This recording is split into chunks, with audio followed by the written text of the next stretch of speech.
Hello, everybody, and welcome to Sullivan High School football on KTUI Sports.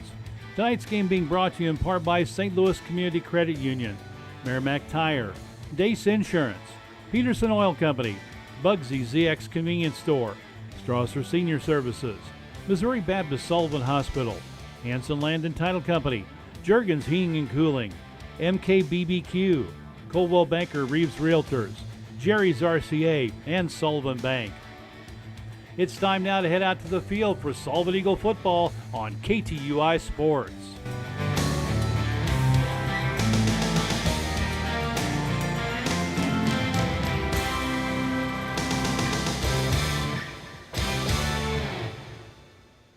Hey, good evening, everybody. Welcome to Sullivan Eagle football on KTUI 1560 AM. We're on the TuneIn app at KTUI-AM and also on YouTube. Our audio is on YouTube. Just go to YouTube, search for KTUI Live as the Eagles entertain the Bulldogs from up high 44 in St. Clair. Always a great battle, great matchup when these two teams get together. I had a chance to visit with Eagles head coach Eddie Haar before the game. We'll have the interview with Coach Haar right after this from our pregame interview sponsor, Sullivan Ace Hardware. Odds are there's an Ace Hardware store right in your neighborhood with expert advice and the right tools to make your quick fixes even quicker. We are right around the block with what you need in stock. Paint, electrical, plumbing, all of your hardware needs, plus people who know their stuff. Welcome to your home convenience store. In Sullivan, your hometown store is Sullivan Ace, located at 252 South Service Road. Ace Hardware, proud supporters of Sullivan Eagle Sports. Ace is the place with the helpful hardware, folks. Visiting with Eagles head coach Eddie Haar, getting ready to take on St. Clair Bulldogs here at home tonight. Coach, coming off first win of the year last week on the road at Union. Nice performance by your offense, especially on the ground. Yeah, we did a great job. Like I said, it started off front with our offensive line. I thought they controlled the game the entire time, and so we're going to be looking for more of the same tonight. And defensively, I know they were with a young quarterback, but they still have some weapons out there. I thought, with the exception of the one long run by Parmenter, I thought you guys did a pretty good job controlling their running game. Yeah, other than the long run, I thought we did a much better job than we did in previous weeks. That's something we're just going to continue to work on, stopping the run, and we got, a big challenge here tonight. St. Clair is one of those teams, they're much like yourself. They want to establish that run. They want to pound it down your throats. And, but they're a little bit different with all the different little motions that they use and a lot of those little counter and trap plays they run out of that double wing. Yeah, they run a lot of different counters. They throw, I think we had 45 different formations that they run, so we're going to have our eyes on our keys. Our defense is going to have to be on their toes, know what we expect out of each formation. Like I said, it's going to be a big challenge for us. And one thing they showed last week in their first win of the year over Pacific, hadn't really thrown the ball that much, hadn't had much success throwing the ball first two games, but they came out last week and broke one long pass for a touchdown, two other 50-yarders that didn't score. So that's what you got to keep an eye on with these guys, because they'll lull you to sleep, pull you in close, and then all of a sudden they'll pop a back or a tight end or something out there and have a big gain. Yeah, absolutely. Like I talked about, having our eyes on keys, our defensive backs are going to have to know, where all their receivers are lined up, where their backs are lined up. Again, it's a tough task for us, but we had a great week of practice, and we're ready for tonight. Now, I know Seth Valley went out to kind of a scary situation last week, went to the hospital, and luckily nothing serious. Matter of fact, I guess he's playing tonight. Yeah, we were scared, thought he broke his leg. X-rays came back negative, and he was ready to go by Tuesday, so he's ready to go tonight. All right, how's the rest of the health? We're banged up. We got a couple guys banged up, but, it's hard to get to that point in the season. It's just going to be about kind of managing their time on the field. And the good thing is this week in practice, we got a lot of different guys in there, so we got guys ready to go. All right, and kind of a surprisingly warm night tonight, so that's something else you're going to have to factor in. Yeah, absolutely. We're warming up here without pads for the first time, trying to keep these guys cool as long as we can. That's probably going to be a factor with how humid and how hot it is here tonight. Eddie, thanks so much for your time. Good luck. Yep, thanks a lot. Eddie Haar, head coach of the Sullivan Eagles, with the visit before tonight's game. It is a warm night. Temperatures in the middle 90s, upper 90s today around the area. And the sun, the only good thing about this time of year, the sun does go down a little earlier, gets below those trees over there, but it's still going to be a warm night, especially early on. And I think the mandatory water breaks from Misha only last through the first 3 weeks. But now I don't know if they can, get with the officials and maybe continue that tonight. We'll just have to kind of wait and see. But and let's see. We'll trying to get a couple things lined up here, and we'll get Big Dave Johnson in here in just a little bit as soon as I get a couple of things hooked up. And Dave is down the field. Of course, our sideline reports, as always, are brought to you by Todd and his team at Merrimack Tire, where they do more than just tires, all of your automotive needs, brakes and shocks and struts and alignments and just oil changes, lube jobs, from simple stuff to complicated stuff. They take care of you there at Merrimack Tire. So stop by for all your automotive needs. If you're getting ready to maybe take a trip sometime or another, you may want to make sure that you get down there and have Todd and his team check you out. All right. Let's see. All right. Dave, are you down there, bud? I got you on down there. I know we. Yeah, I'm here. Okay. I can barely hear you though, but. Well, how about now? It's a little better. Them Junior Eagles was getting loud a while ago. It's Yeah, nice to see all these kids out here and give them a chance to get a little recognition before this game starts. Yeah, I could only turn it up so high here, or else it gets to be a little distorted and that sort of thing. So. Yeah, it's better now. Okay, it's better now. All right. Dave, Eagles and the Bulldogs coming off wins last week, with the Eagles winning at Union and St. Clair taking down Pacific last week. And Eagles won, 35-14, fairly convincing win. It was 31-21 for the Bulldogs with the win over Pacific. And that game was even close late. Bulldogs got a couple of scores late to open up that lead and then held on at the end for the win. When these two teams get together, Dave, it's always a battle. Oh, it is. It's a rivalry. It goes back for years. They used to call it Battle for the Tracks, I think, because they're just down the railroad tracks from each other. It just goes way back. Neighboring towns. It's a great rivalry. Sometimes it's been heated, but it's always been exciting, that's for sure. Well, the Bulldogs were on the road first two games of the year at Potosi. That was a weather-shortened game. They had all kinds of lightning and weather, and Potosi was up 41-14 a little over halfway through the third quarter, and the weather looked like it was going to be around for a while, and they just called that and just said, we're going to get out of here and go home. Then they went to Farmington and lost 28-22. And as I found out a little bit later on, against Farmington, they didn't have their all-state running back, Josh Hawkins. He was out with an injury in that game, and that could have been a factor, as he's a really good one at running back. And then beat Pacific last week, 31-21. Sullivan opened up here at home with a probably to most of us, I know me, you, a bunch of folks, a surprising loss to Northwest, although that team is much better this year than the past couple. And then went to Jeff City.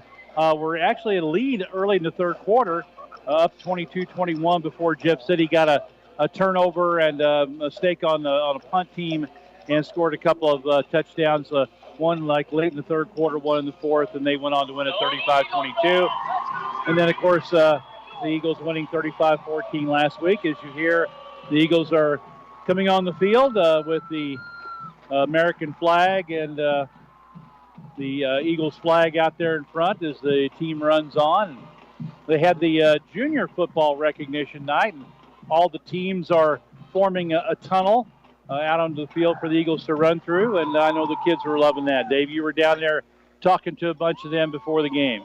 Yeah, these youth were here. They're excited. They're excited to be here. Gives them a little recognition. Run into one of the fellows that's a coach, Devin Reed, and my wife taught him in school, and she now has his son in school, so we had a little story to exchange there. But oh, yeah. It's good to see these kids out here, gets them excited, gets them to stay in the program and get ready to have fun on Friday nights, because everybody loves to live for these Friday night lights, And I look out there and, some good numbers.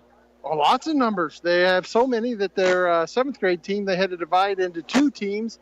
And I think after talking to Devin, I thought he said their sixth grade team is also 2 teams.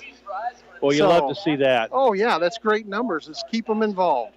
All right, we're going to take a break for the national anthem. We'll come back with more of our pregame right after you hear these messages. Before heading out on vacation, make sure your vehicle is in tip-top condition. Merrimack Tire Center does all types of engine repair, including exhaust repair, oil and lube service, alignments, and of course brand name tires. Getting your car in tip-top shape can keep you from getting stranded. Make an appointment with Merrimack Tire by calling 468-8400. Merrimack Tire is located at 635 East Springfield in Sullivan, with hours Monday through Friday till 6 p.m. and Saturdays till 5. Merrimack Tire Center helps you keep your car running smooth. Bugsy's in Sullivan is your locally owned and operated ZX gas station and convenience store. Bugsy's is located on the South Service Road in Sullivan and is an easy place to stop on your way to almost anywhere. They have the best coffee and the best soda fountain in town. And whether you're driving a motorhome or a subcompact, you can get into the car wash behind Bugsy's, and the automatic car wash has several options for either a soft touch or a touchless wash. Bugsy's ZX on the South Service Road between the overpasses in Sullivan. Hey folks, Clark Strasser here with Strasser Senior Services. A lot of you know me by Gene, but the fact is, I've been a local licensed agent for over 25 years now. If you are just turning 65 and new to Medicare, or been on Medicare for many years, call me, your local Medicare resource, with questions about your Medicare Advantage plans, your Medicare supplements, your Part D prescription drug plans. So give me a call and set up a no-cost consultation at 573-308-5255. Be sure to call to find out what additional benefits you may be entitled to for 2024. All right, back at Sullivan High School, the Eagles entertaining the St. Clair Bulldogs tonight. Last week, a dominating running game by the Eagles, Dave. A total of 46 carries. The stats that I have say 478 yards on the ground, which is just amazing. 10.39 yards per carry average, led by Mark Jennings, who had several big runs, one long touchdown run, a couple of other long runs. He had 10 carries, 171 yards. Chase Blue at 19 for 163. Robert York II, 8 for 57. Oliver Borton, 3 for 54. He had a long run in there. 4 carries, 22 yards. Parker Monty did a nice job. And Seth Valley, before he got hurt, had a couple of carries for 11 yards in the game. The running game was so effective, Sullivan attempted 1 pass. 0 for 1 according to official stats for the game. But, Dave, I have a feeling tonight that the Eagles are going to have to throw the ball a bit more than that tonight against the Bulldogs. Oh, I think so. Well, I mean, we always know that the Bulldogs, they put out an offense that they can run in any direction. A lot of those counters, a lot of those traps, you know, they have great movement. You know, Coach Robbins has taught that for years, and they always seem to have that great running back where he'll come out and just bust, you know, moves on those long runs and get one of those traps and counters and catch the Eagles standing. But those passes, all that run opens up that pass. So they're definitely going to surprise us with it. It's whether we're going to be ready or not. Yeah, as Coach talked in the pregame interview, it's just a matter of the linebackers, especially the defensive backs, just keeping an eye on their keys. You know, they've got certain things that they have to watch as far as who lines up where, who goes where. You know, St. Clair loves to pull guards on those counter plays. They'll bring them around. And, you know, and that's and sometimes they'll pull that guard and they'll fake that running play. As like I was talking with Coach, you know, they set up a lot of times in a double wing. They'll have a running back on each end of the line offset. They'll bring one of them in motion back toward the quarterback. He may come in front of the quarterback, take an inside handoff. He may go behind the quarterback, take a reverse handoff or a pitch, and then he'll look for a hole from there. As Coach said, 45 different formations, and they do so many different things out of the same formation is what really makes it tough to defend. Yeah, Bobby, you know, I am having a hard time hearing you. The crowd's going wild. St. Clair's crowd is loud. They're now announcing the lineups for Sullivan, and man, there's a lot of excitement around here tonight. Well, that's good. We love to see that. Love to hear that. Maybe I'm going to turn you down for just a second. I'm going to go ahead and give the starting lineups here for the St. Clair Bulldogs starting offense. They'll have number 4, Johnny Chapman, a senior, starting at one of those running backs, one of those wings. Junior Nate Short, number 8, is their quarterback. He's a running threat as well. Number 22, Xavier Cheapleman, a sophomore, is a tight end. Number 24, Josh Hawkins, their all-state running back from last year, is a senior. They've got number 44, Tyler Tomes, a senior at one of the tight end spots. And then they'll rotate offensive linemen. Coach marked 6 linemen to start. And there may be some formations where they will go with 6 linemen and just 1 tight end. But they've got Ty Bradshaw up front. He's a senior, wears number 56. They've got Zach Middleton, number 68, a junior. Number 69, Leland Voorhees, a sophomore. 77, Zeke Bethel, a senior. And 79, Luke Durker, a senior. And number 64, Cooper Bradshaw, a sophomore, kind of alternates in and out at various spots. And one thing they'll do, the guards are Bradshaw and Middleton, and they'll flip-flop those guys because they'll pull and do an inside counter. They'll bring a guard around and do an outside running play, and they try to confuse you with a lot of sleight of hand and make it tough for you to see where the ball is in the backfield. And then a lot of times then they'll leak somebody out the flat or a tight end over the middle or something and pop a pass on you. For the Eagles, Robert York II, wears number 3, a senior quarterback at 6'3", 195. Number 8, Chase Blue, junior running back at 6'1", 215. Seth Valley, number 14, a senior wide receiver, 6'1", 160.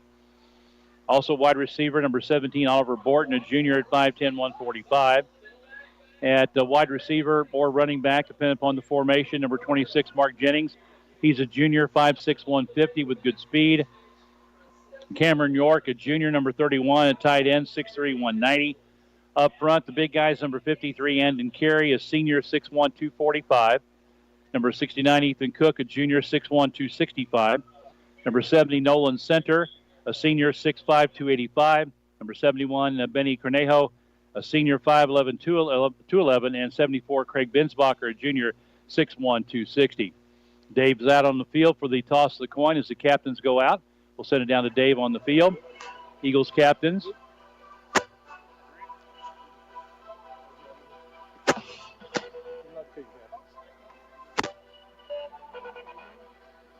Set Nolan Center, Seth Valley. Captains, you're out here for a reason. You guys show leadership throughout. Show leadership and show sportsmanship as well. Sportsmanship will take you a long way in this world, okay? Coaches, you have any questions throughout the course? Be happy to answer you. Other than that, coaches, good luck to both teams. White, you're my speaking captain for the white team, visiting team. That is a tail. That is a head. A head, a tail. I will flip it. Before I flip it, I would like for you to call it. I'll ask you what he called, all right? If you would, please. Tails. What did he say? Tails. He did say tail. It is a head. At this time, you have won the toss, home team. You have an option to kick, receive, defend, or defer to the second half. Defer. You will defer. All right, so Sullivan won the toss. They will defer to the second half. Eagles captains Nolan Center, Seth Valley, Robert York II, and Ethan Cook. The captain for the Bulldogs is number 79, Luke Durker. Head coach of the Bulldogs is Brian Robbins. For the Eagles, Eddie Harr. So the Eagles will kick it off. St. Clair will have the ball first to start the game, and we'll see which direction. They never did line up to see who's going which direction. So we'll figure that out when they go out there, I guess, to accept the kickoff. We'll change it in the quarter. How's that? Yeah. All right, so we've had the toss, and the opening kickoff is coming up. Eagles gathering up around their special teams coach, as are the Bulldogs. Their opening kickoff being brought to you by Dace Insurance. They work to find home, life, auto, and commercial policies tailored just for you and your needs. Dace Insurance is located 602 North Franklin in Cuba and 4070 Springfield and Sullivan. Dace Insurance for the opening kickoff. Bulldogs will be receiving, and they'll be going from left to right, south to north. And the Eagles kicking off from the scoreboard end of the field toward the baseball, softball end of the field. And we are about ready to go. It'll be Mitchell Garner, I believe. No, number 9, excuse me. And that's Halbert. No. It is Mitchell Garner. It is Mitchell 6, okay. We had Hayden Oldham that was doing some kicking last week. But it's Mitchell Garner to kick it off. Deep to receive in the middle for the Bulldogs. In the white uniforms, all white, with the red numbers. Sullivan in the black pants, gold uniforms with black numbers and white helmets.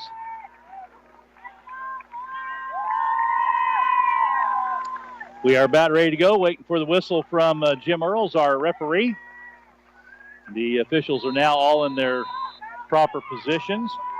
There's the kick, a short kick. He fielded, and he slips and falls. For the Bulldogs, that was number 1, and that is Jackson Martinez, who was deep to receive, and he slipped down. I think he had his second step before he got the first one planted, because, he looked like he was ready to fly. So the Bulldogs will take over on offense 1st and 10, and they will be at their own 12-yard line, I think, is where they're going to mark him down. So Dogs will come out with that double tight situation. One running back to the right of the quarterback, one up behind the line, hand off to Hawkins, big hole, and he's got a good gain on first down out across the 15 to about the 18, 19-yard line. And they'll move it up. They'll mark him at the 19, so a pickup of 7 for Josh Hawkins on the first carry from scrimmage. Second down and 3. Good sized line up front for the Bulldogs. Got some young guys up there as well. Nate Short, the quarterback in the shotgun. Got double tight with a wing to the left. Got a running back set up right behind the right guard and tackle. Quarterback keeper Short hit in the hole, but pushes his way forward. A little rugby scrum as they push. It's still going. Got a lot of help in there from some teammates and push it all the way out to the 30-yard line. A gain of 11 on a little inside run by the quarterback, and just a good surge up front by that line gives the Bulldogs their first down.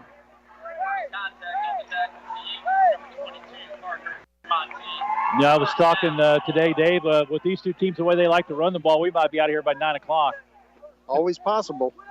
Now they'll send 2 men wide to the right. A running back offset to the left of the quarter.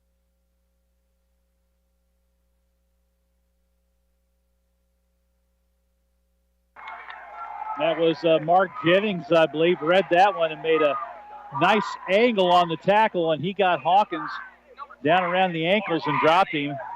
No gain on the play. Yeah, Hawkins is such a strong runner. That's where you got to tackle him, is low. Get on them feet and them ankles. So no gain, second down and 10. Eagles doing a little flip-flopping up front. Kind of going to show maybe like a 5-man front, 3 down linemen, and the ends are upright. Garner and York, Cameron York are your ends on the defense. Now they'll all go down in the stance. A little different look. Hand off to Hawkins up the middle. Has a little bit of a hole. Powers his way up to the 34. Gain of 4 on the play. And third down and 6. No, they're going to carry him out to the 36. They'll gain him 6 on the play. I think they give him the roll. Yeah, I guess he was laying on top of that Sullivan defender. Must have been laying on top of the Sullivan tackler and rolled over. Bulldogs in the huddle, playing time on the play clock. They'll send a man split out to the left side. Wing to the left. Up back set to the left. Running back to the right of Nate Short. Whistle. And the official is having, he finally gets the flag out. He turned and said something to Eddie Haar. And we'll see what the call is. I believe that's going to be a false start. I think somebody went down and came back up out of their stance. Put the hand down and brought it back up. And we've got the official wired to the sound system. So it's a false start. 5-yard penalty moves it back to the 31. Will bring up a third down and 9 now for the Dogs.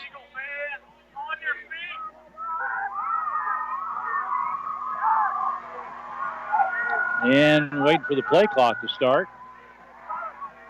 And you start the play clock, yeah. Now they do. Man wide to the left on the hash marks. On the left side, ball on the right hash. 2 men wing to the right. Double handoff inside to Chapman. And the Eagles close it up pretty quickly. He'll get a gain out to the 35. Johnny Chapman on the carry. Pickup of 4. And that'll bring up a 4th down and 5, and the Bulldogs will bring on the punt team. And it looks like 44, Tyler Tomes, is back in punt formation. Oliver Borton is the deep man for the Eagles. He'll stand back at about his 25-yard line. Good snap. Tomes gets off a high short kick off the side of his foot. That's going to go out of bounds, and the Eagles are going to get great field position. Late flag. Oh, that in the middle of the field, too. Well, maybe they won't get as great a field position. We'll wait and see who this is going to be on. Ball's flag came down at the St. Clair 43. They're going to mark it. Oh, boy. The official here on the Sullivan sideline is standing at the 50, but that ball hit out of bounds about even with the St. Clair 45. So at that angle. The flag is where the foul occurred. Yeah, I'm just talking about where the ball went out of bounds on the kick. Yeah, that's what the official on the side has at the 50. Yeah, right on the 50. I don't think that's a real good spot there, but that's just me. All right, we'll see what the indication is. It's a blindside block by number 2 of Sullivan. Oh, that's Grant Halmick. So that will erase most of the field position. It'll be a 10-yard penalty. Instead of getting it at the 50 from the spot of the foul. And that's, well, they're talking about where it's supposed to be getting marked down. Looks like it's going to be at the Sullivan 42. And they finally place it on the near hash mark. Sullivan going right to left. They'll come out in the spread out formation, 1 man wide right, 2 men left. Blue in the pistol behind Robert York. And it's a quarterback draw. Cuts it off the left side, gets out across the 45 to about the 48-yard line. And that was a designed run. Dropped back like he was going to throw and then just pulled it down and took off. So a pickup of 6 on the play for Robert York II. Will leave the Eagles with a 2nd down and 4. I do find that an interesting call, though, a blindside block on a punt. I thought you had to have an established line of scrimmage to come back to for a blindside block. Maybe it's within, I don't know. I'm not exactly sure what the rule is there. 2 men wide right, 1 man left, same formation. York with a high snap will take it. He's going to be hit in the backfield. Good push up front by that defensive line. They met him at the 45 and drove him back. So they're going to give him forward progress to about the 46, a loss of 2. And that'll leave us with a 3rd down and 6. So a couple of running plays by Robert York. And that one may have been one where the high snap may have thrown the timing off on the play. He just decided to pull it down and go. But they're faced now with a 3rd and 6. And York will be under center. They're a 2-man bunch on the right, 1 on the left. He drops back, is going to look to throw. Out in the flat, he had a man out there in Jennings, but missed him behind the defenders at about the St. Clair 42-yard line. And again, Eagles' passing game has not quite been up to where it probably needs to be. He had the man there, but couldn't float it up over the top, and the Eagles will be forced to punt.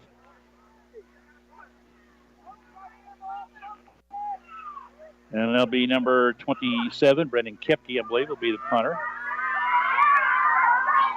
Robert York, the second, is the long snapper on the punt.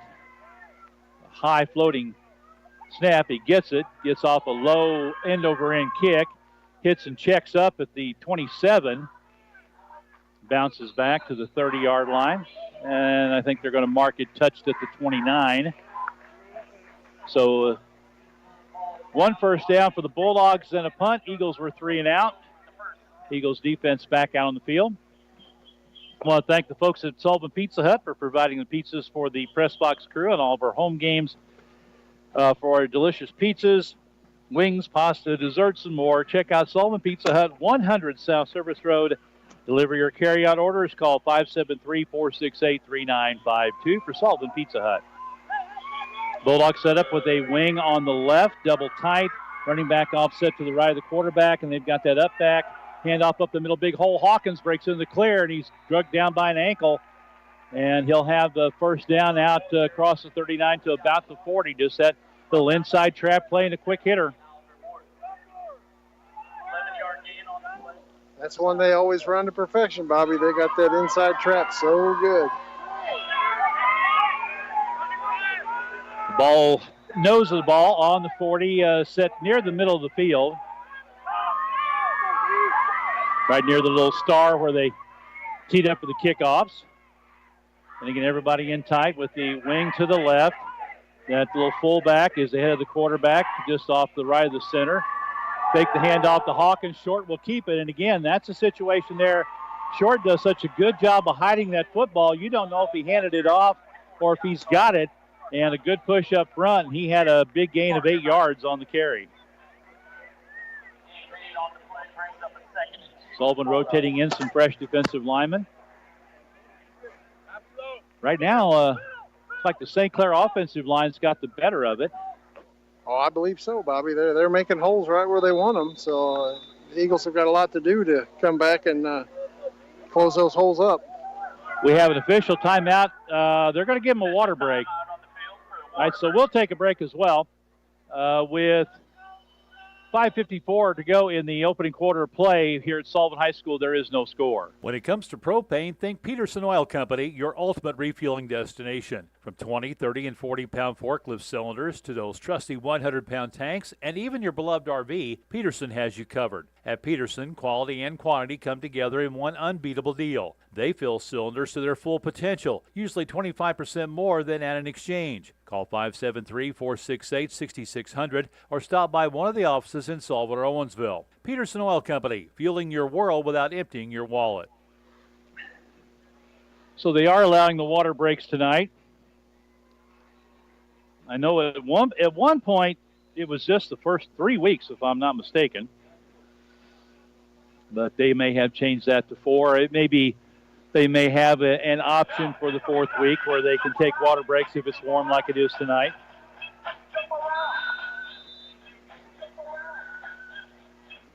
So both teams have their thirst quenched.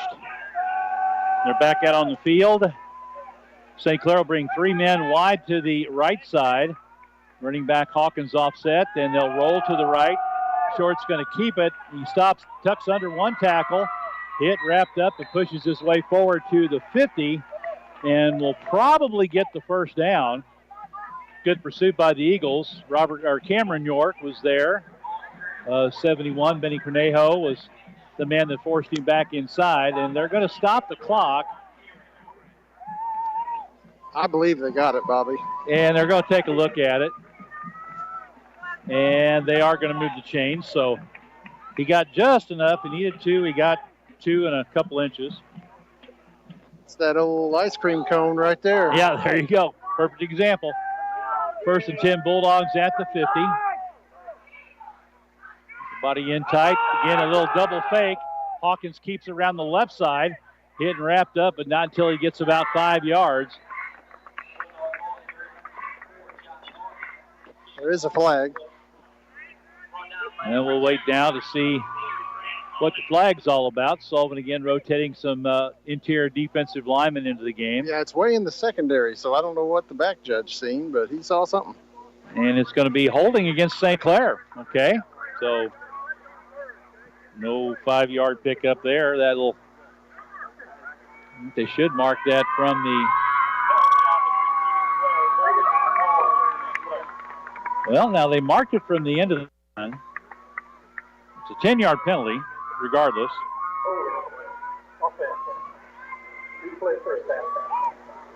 So it'll be 1st and 15 now.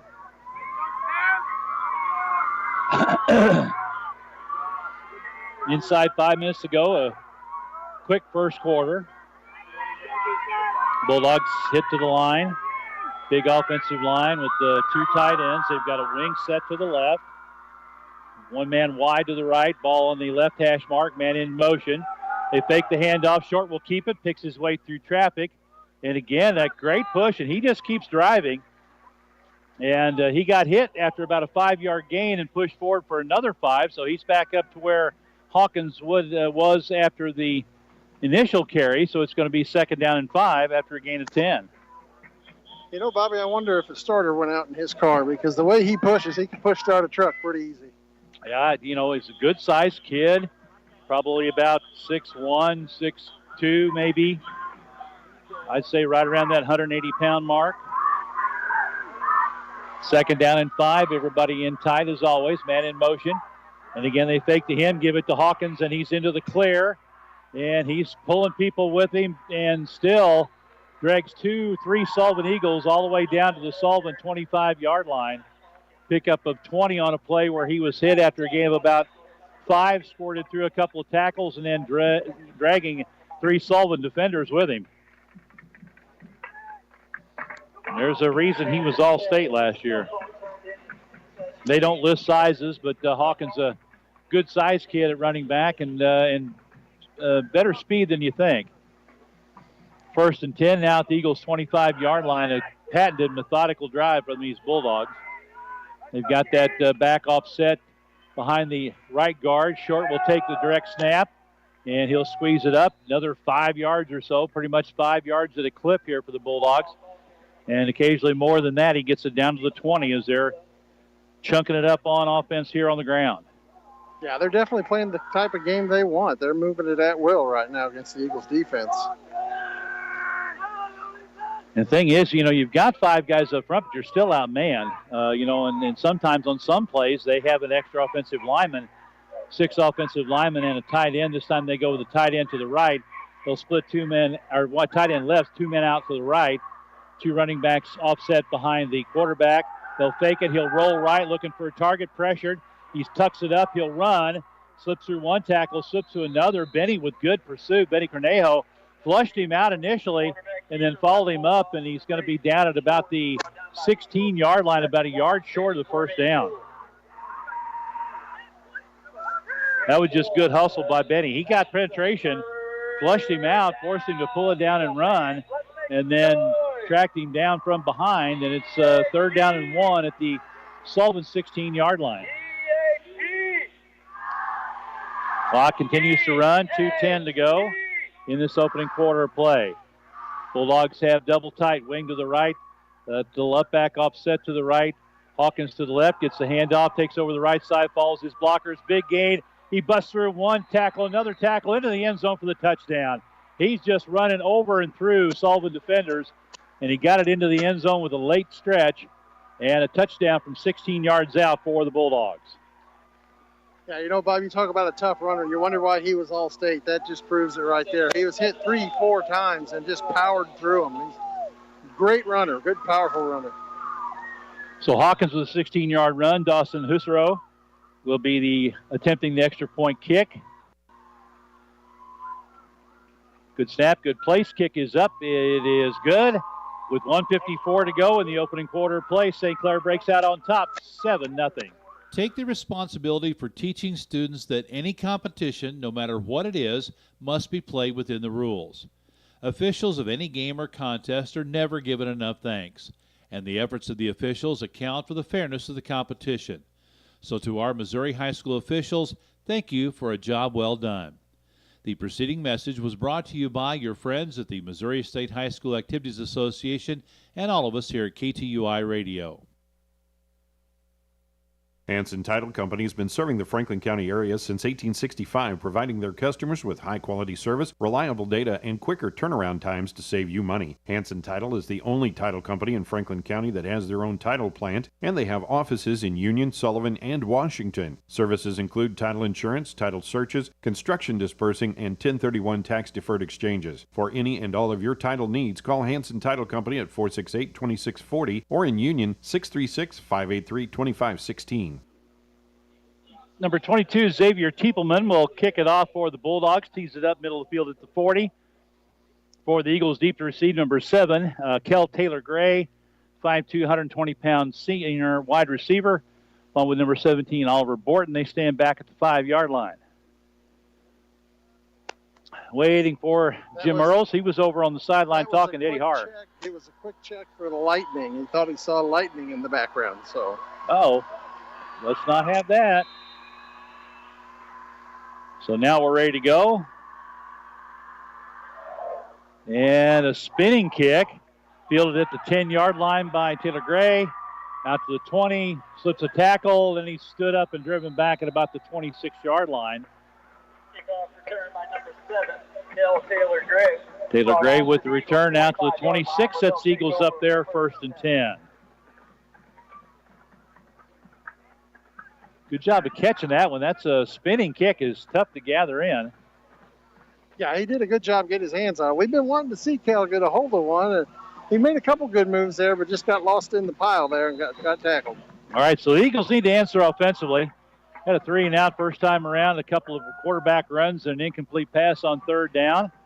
And looks like they're going to go back to the power I formation. They're double tight ends with Garner and Cameron York. Chase Blue, the power back, set to the right. He takes the handoff, and he runs into his own man, which slows him down. He's grabbed from behind and drugged down. And he gets a good gain from the 26, not the 16, but a short pickup, maybe a couple. We'll call it from the 26 and a half up to about the 29. But he ran into Jennings in the backfield, and that slowed him down. A gain of about 2. 2nd down and 8. Maybe 2.5. On the officials right there on top of the ball. Everybody in tight. Blue offset to the right. Deep handoff to Jennings. Hit in the backfield. Man, somebody blew through there in a big hurry. Yeah, that was number 7. That's big number 9. That was Alex Marler, a senior. He just out of the linebacker spot, and he read the play, split a block, and got in there for a tackle. Probably lost a yard. The Eagles again faced with a 3rd down and long, 3rd down and about 8. Right now, the Bulldog front on offense and defense is controlling things.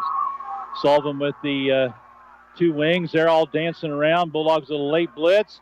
Robert's going to go deep. It's underthrown, and Valley's there, but there's a flag thrown. Again, we've seen Robert. Valley was well behind the defender, but Robert just having trouble getting the ball out where Seth can run under it. He drew a flag, and that's happened a few times this year, but boy, you'd love to see him get that thing out there a little farther and have Seth run under it and maybe have a chance to take it all the way. Yeah, but like you said, the Eagles are going to have to put something together here. You can't just get a 1st down on a penalty and run a game like that. So they've got to figure it out and get some blocks made. So the pass interference penalty. It's a 15-yarder. We'll take it out to the 42.5, thereabouts. Waiting for the football. Now they get it. So they're marking at the 43, so the Eagles' first down is by penalty. Got a little more room to work with now. They're back with the 2 men upright on the end to the right, 1 man to the left, single running back, and whistle and a false start, I do believe. Yep, false start. And that'll be on the Eagles.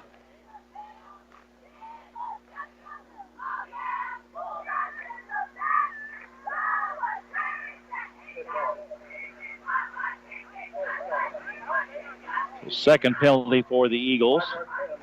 3 on the Bulldogs so far.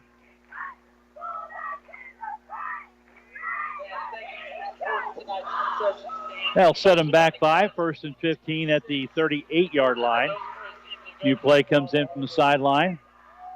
Clock stop with 17 seconds to go in the opening quarter of play. 7-0 St. Clair on top. In that same little formation. York under center. Hands off up the middle to Chase Blue, and the push up across the 40. Back to about the original line of scrimmage, we'll call it, and that should be the end of the first quarter of play. As the clock will run down to zeros. At the end of one quarter, it is St. Clair 7, Sullivan 0.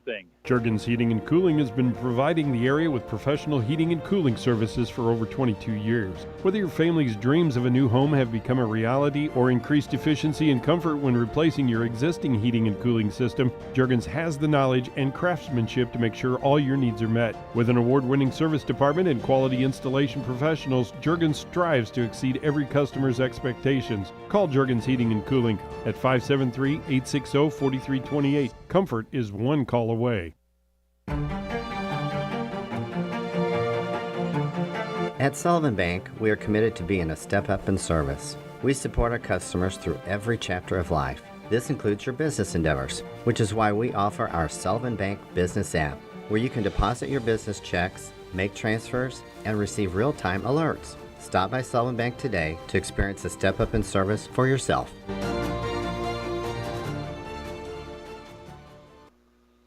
We played one quarter. St. Clair out on top 7-0. Eagles with the football. Ball just shy of the 43-yard line. And it will be a 2nd down and 10. Now on the reverse to Borden. He gets the corner up the sideline to the 50, 45, 40. Cuts it back inside. And he'll take it down to the St. Clair 38-yard line. So from the 48...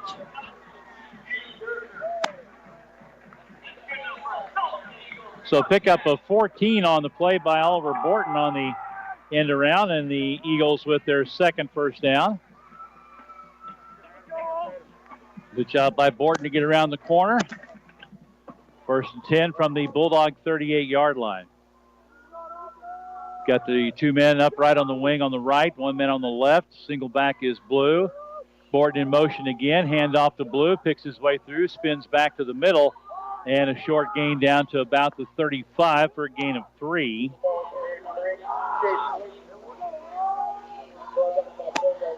It'll bring up a 2nd down and 7 for the Eagles at the Bulldog 35-yard line. Some other scores late in the first quarter, Pacific League Union 7-0. At the end of one quarter, at Fort Zumwalt North over Washington 7-0.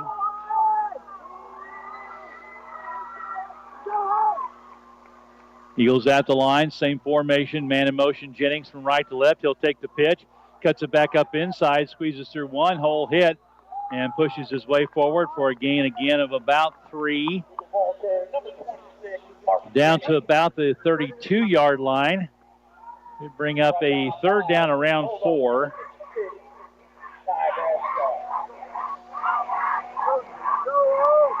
Ty Bradshaw, one of the many they got a bunch of Bradshaws and Calhouns on the Bulldog roster. They've got a lot of freshmen. I don't know how many of them get playing time, but a young roster, but a good core of seniors. So 3rd down and 4 here for the Eagles. Again, 2 men tight to the right, upright, 1 man to the left. Single back is Blue. York under center. Takes the handoff, and Blue hits the pile and goes nowhere.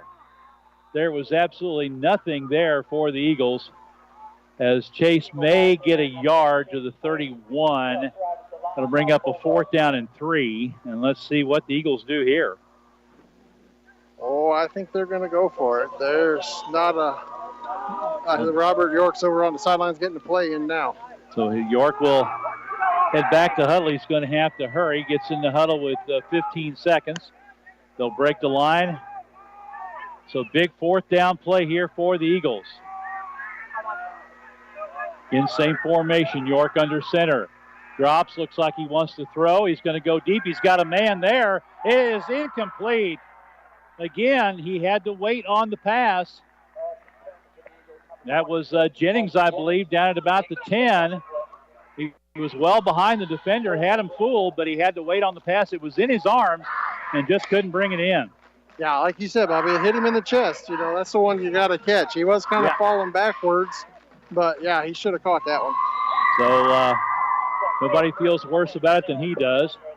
So a turnover on downs by the Eagles after putting a little bit of a drive together. Now the defense has got to step up and get a stop here for the Bulldogs. They'll set up double tight with the wing to the left and the up back offset to the left. Man in motion, quarterback keeper up the middle. Short is hit and driven back Nice play up the middle by the Sullivan defense. Parker Monty got in there and wrapped him up quickly. They're going to give him a gain to the 32, maybe a gain of 1 on the play. Gain of 1 on the play, brings up a 2nd and 9. But time of possession favoring the Bulldogs, number of plays as well. Sullivan making a little change up front, switching their defensive end positions. Good crowd here tonight. Full stands, love to see that. St. Clair, of course, has brought a good crowd of folks. Bulldogs at the line with 10 seconds on the play clock. Now they're switching some folks around with 5 seconds. And Brian Robbins is going to call a timeout. They were a little confused there, so he's going to burn a timeout, save the play with 8:17 to go in the second quarter play. Bulldogs lead the Eagles 7-0. Whether it's balls and strikes, fouls, or flags, your referees and game officials are a vital part of high school athletics. If you've ever tried your hand at officiating, you know how hard these men and women work, and you certainly know that they would never miss a call intentionally. Keep these things in mind as you attend sporting events. After all, respecting officials and authority figures is one of the most valuable lessons that we can teach our students. This message has been brought to you by your friends here at KTUI Radio and the Missouri State High School Activities Association. So clock running down. Brian Robbins calling the timeout. Another score update. Borgia leading Duchesne 16-0. Still a little over halfway gone in the first quarter. That's St. James and Owensville playing tonight at Owensville.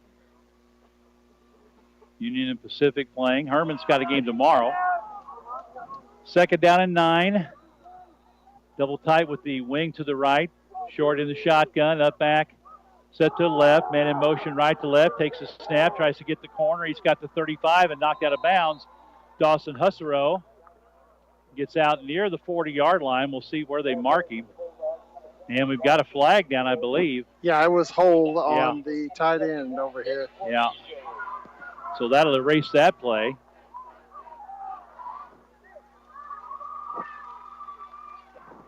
I think that was one of those suggested flags, too. Yeah, a little help from the sideline. Might have been, but it was pretty flagrant, so I will say that.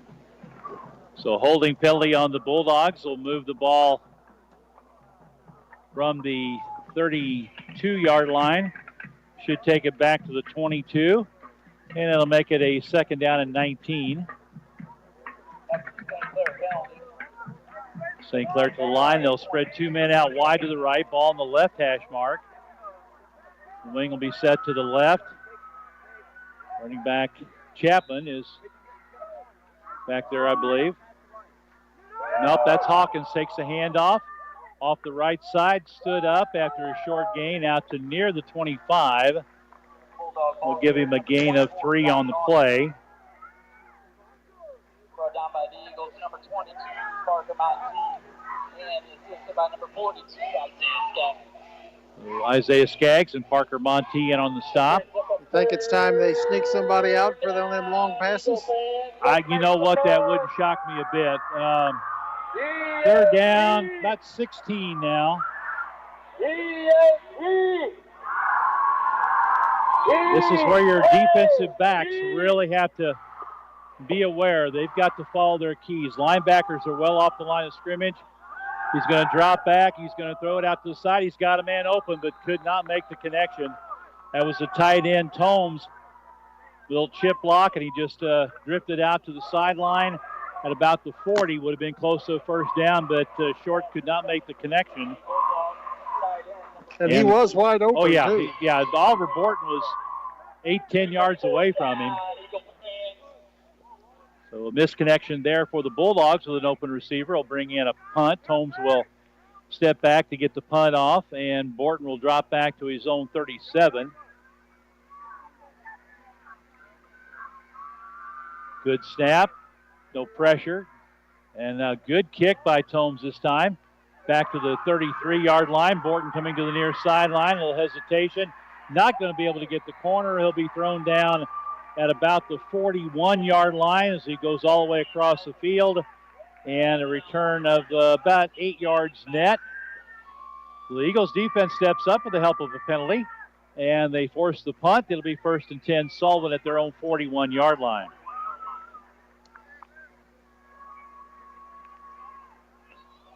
That offensive line has got to start getting some control out there. They're not opening a whole lot for them. Owensville leads St. James 6-0 at the end of one. Sullivan ball, everybody in tight in the power I. Power back is set to the left. Straight ahead handoff to Blue. A little bit more room this time, but he's going to be marked down. Gain of 3, I guess, is all they're going to give him. Out near the 45, 44 and a half. So pick up, we'll call it 3. Yeah, there haven't been allowed. They're going to give him a little bit better progress than I thought. We'll call it 4.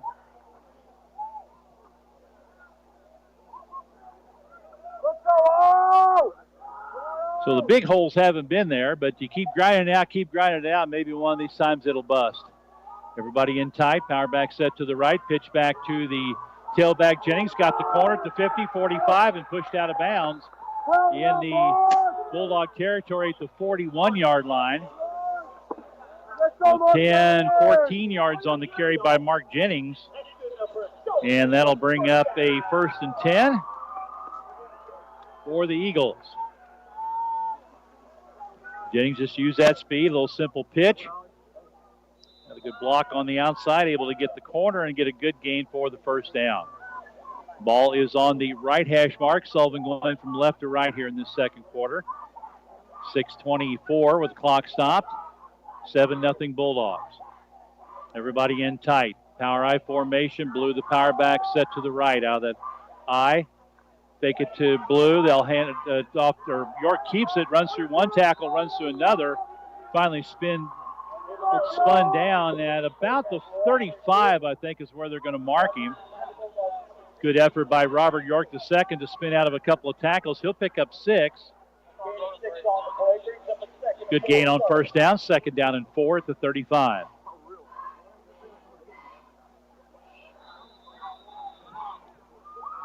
And we have officials timeout on the field for water break. 5:53 to go in the first half. Eagles with the ball trailing 7-0. Get a washer that helps you handle your laundry all in one place. Pre-wash items right inside the washer using the built-in water faucet to help remove loose soils. Save a step by soaking and washing in one cycle. When the 30-minute pre-soak option is finished, the wash cycle starts automatically. For mattresses, furniture, flooring, and appliances, see the folks at Jerry's TV and Home Furnishings at 375 West Springfield in Sullivan or call 468-4300. Back here at Sullivan High School, Bobby D, Dave Johnson with you. Eagles and the Bulldogs matching off here on this Friday night. And, Dave, you mentioned earlier that they were taking a look, thought they might have saw some lightning. I was just checking for scores, and a couple of games down in that Jeffco, St. Genevieve County, Farmington, that area, a couple of games down there are in weather delays right now. We'll have to keep an eye out for that. And straight ahead handoff and nothing there. Bulldogs. Yeah, that's just about where they were looking, as they were mentioning. It was that east of us area. Yeah. Kind of east to northeast of us. Now this would be southeast, down toward Farmington, St. Genevieve, down in that area. Chase Blue on the carry and no gain on the play. Will bring up a 3rd down and 4. This hasn't been a lot of room up the middle. Everybody in tight, power I, Blue set to the right. York under center, fumbles it, and ball is loose. Picked up by 10, and he gained about 6 yards on that. Yeah, Husserow.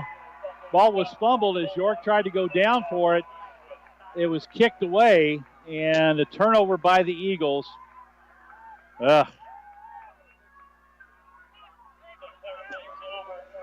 they'll say he was got control at the 40, so a drive that was off to a pretty good start ends in a turnover. And now the Sullivan defense has got to bow the backs and keep the Dogs off the board here before halftime. They'll send 2 men wide to the right. Got a wing to the right side. Running back is offset to the right. Short will take it on the run to the right. Got all the blockers out there. Big gain across the 50, 45-40. There's a flag. He's up the sideline. He's going to score. but it'll come back. There's a flag upfield. Probably an illegal block of some sort. About the Sullivan running around the 40-yard line. Yeah, it was right in that neighborhood there. And a late one again. Something was said.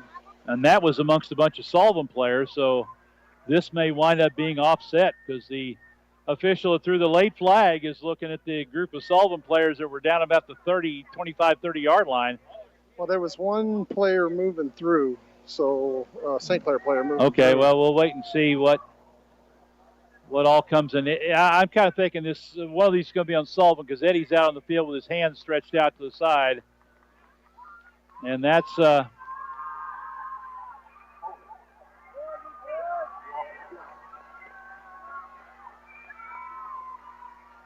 this may be, you may see this, the penalties.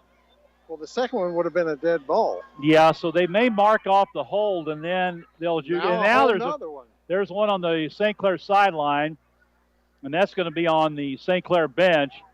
So that complicates matters. The penalty is going to be marked off from the spot of the foul to Sullivan 40. He'll go back to the 50.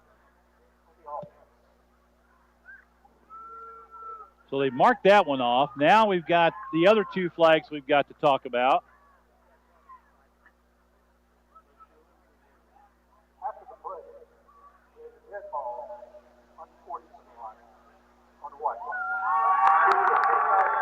Okay, so the other penalty was on St. Clair. So and another one. Somebody's gone.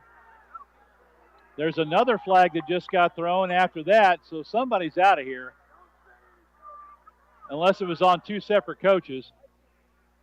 But that's two penalties on the bench, and Brian Robbins is out on the field. So this 15-yard penalty, so we had a hold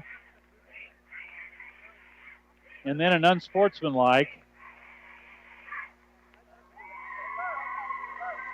And now we've got another flag, and Jim Earls is going to go over and try to calm down the St. Clair bench. Well, I'd be interested to see, because after that holding penalty, the ball was moved back to about the 50, which would have been good enough for a first down. And then the unsportsmanlike, and now probably a second one. So I'm just wondering if it's going to be first down and 30. I'll be interested to see how this all shapes up. The officials are talking about it. Now Jim Earls is going to come over and talk to Eddie Haar about the whole situation. In the meantime, everybody kind of standing around wondering what's going on, as we are. Everybody trying to keep loose. So my question is that late penalty after the hold, that's the one I'd be interested to see who it was on. Well, they're not marking off the second one. Okay, well, they don't have the stick set on the far side. Hold on there. Yeah. They're stopping everything because they've got to. Now with the side judges coming over, they're trying to figure out what the down marker should be. Because like I say, after the penalty marked off on the run from the 40 and back to the 50, which should have been a first down there at the 50. And then he threw two separate flags. Yeah, so okay, so they're just marking off the one unsportsmanlike. So it is going to be back from the original line of scrimmage at the 40. So everything else was wiped out, and it's going to be 1st and 15 after all that. Okay. Anyway, there's 5:02 to go till halftime. St. Clair up 7-0, and we'll see if those. I know it's got the bench fired up. Let's see if it gets the team fired up. Short with a handoff up the middle. Hawkins runs through 1, 2, almost 3 tackles. He'll take it out across the 40 to about the 41, a pickup of 6. Looks like we have an Eagles player down. Sullivan player is down there, so they'll. I think it's Cornejo. You know, and Benny's been banged up pretty much every week. Yeah, and he also plays center, so that could have a bearing on the Eagles' offense here, too. So we'll wait and see. He was flat on his back. Mateo's out there. But they're taking a look at him. Tell you what we're going to do while they attend to Benny. We're going to take a commercial break.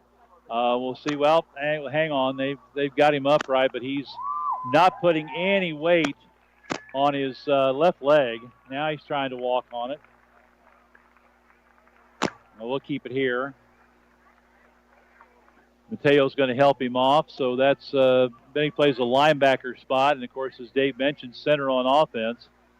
So we'll see if he's going to be out for a while. And this one looks like he may be on the sideline for a little treatment for a stretch if he's even able to get back in, as he needs a lot of help to get to the bench. So now they've got him to the bench. They'll get him to the trainer's table, and Mateo will check it out.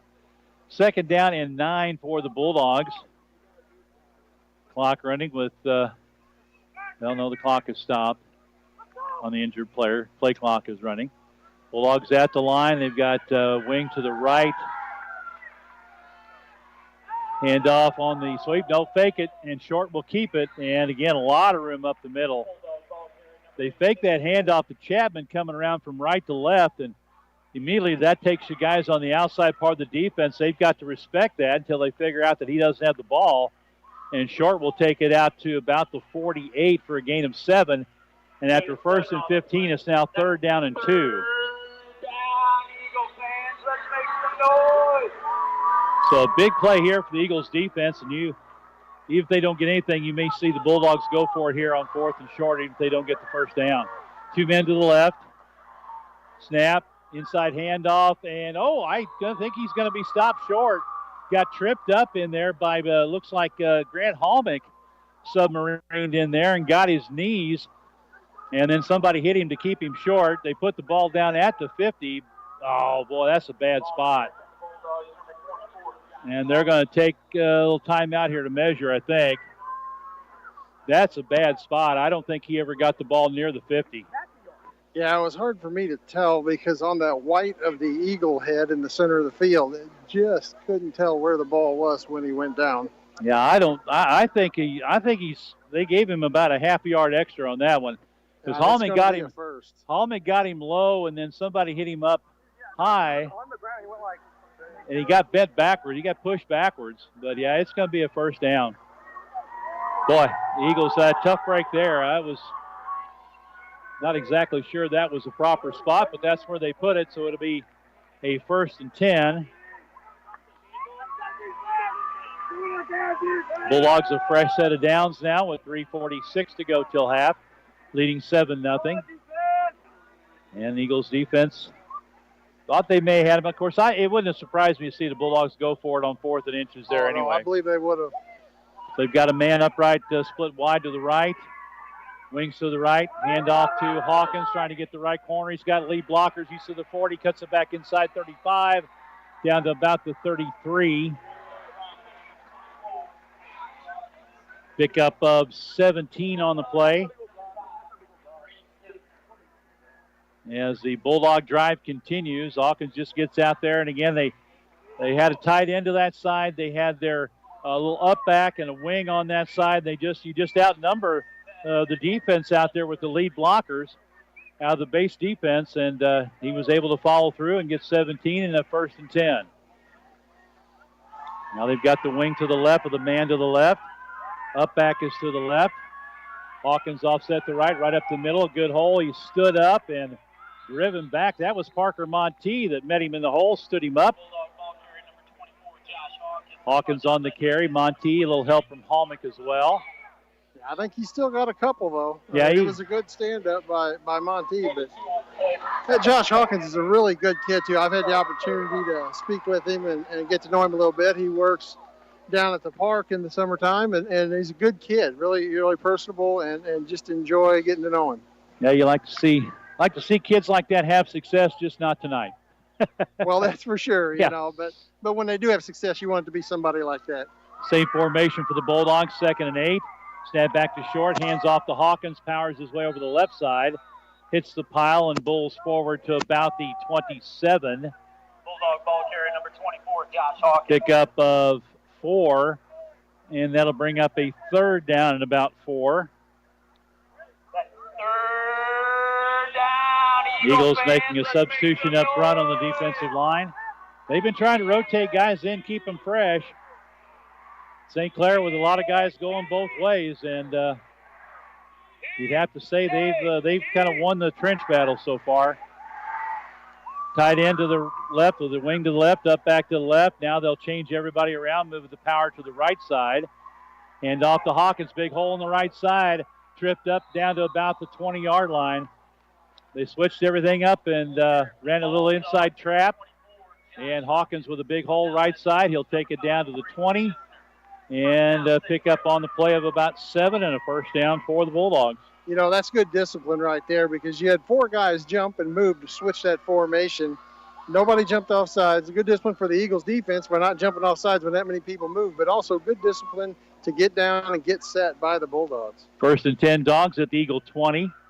We've got Tomes split out to the right, wing to the right. Whistle, and we have a timeout called by Sullivan. Eddie Haar is going to talk it over, try to get his defense lined up here, and so we'll keep it right here. 44 seconds to go in the first half of play with all the running plays. That clock has just been ticking away. Coming up at half, Dave will catch Brian Robbins coming off the field from St. Clair, and then we'll get Eddie Hart coming out of the locker room after halftime. Got a big crowd over at the golf course tonight. All the open parking area over there behind the St. Clair bench, behind the fence, is jam-packed full of golf carts tonight. Say hi to all the folks over there. Hopefully they're listening in. We're on KTUI 1560 AM, on the TuneIn app, and on YouTube. The audio is tonight. On just search, go to YouTube, search for KTUI Live. Does that make us influencers? I don't think so. I don't know if I'd go down that road or not, Dave. I don't want to. Yeah, I'd hope not. Let's put it that way. So after the timeout, first and 10, Bulldogs at the Eagle 20-yard line. Wing left, up back offset on the right side. Hawkins to the right of the quarterback, man in motion.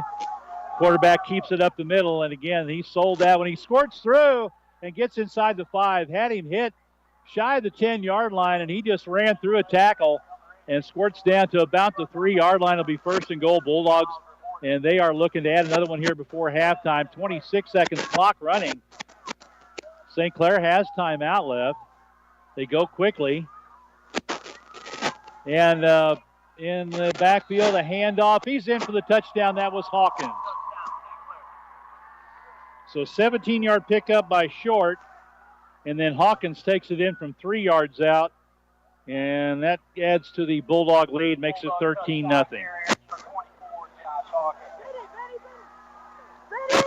So it'll be an extra point kick attempt here by Dawson Husserow. With 15 seconds left till halftime, that's a killer. Hawkins' second touchdown, extra point kick is good. So with 15 seconds to go till halftime, the Bulldogs, after the Eagles fumbled it, in spite of a penalty, they overcome and take it down the field. And a 3-yard run by Josh Hawkins. The kick was good by Dawson Husserow. And it's 14-0 Bulldogs right here before halftime. We'll just keep it around here. We'll take a break after Dave gets a chance to catch Brian Robbins, and I think Dave is heading down that direction to catch Brian as they come off the field. We'll get a quick word with Brian Robbins, and then... Well, Bobby, I like to think I'm moving this way because the Eagles are going to get a great kick return, and I'll be right in front of the play. Oh, there you go. I like the way you think there, Dave. It'll be number 22, Xavier Tiepelman, to kick it off. He'll tee it up at the 40. Eagles have Kel Taylor-Gray and Oliver Borton deep to receive, both standing back at about their 5-yard line. Officials are getting into their positions. They're ready to go. And Jim Earls gives the signal. And Whistle offside St. Clair. Yeah, it was the guy on this end right in front of the Sullivan bench. Jumped across a little quick. I think they were directional kicking that towards St. Clair sidelines, and he was trying to get across there and just got ahead of the ball. So that'll move it back to the 35. 7th penalty for St. Clair in this half.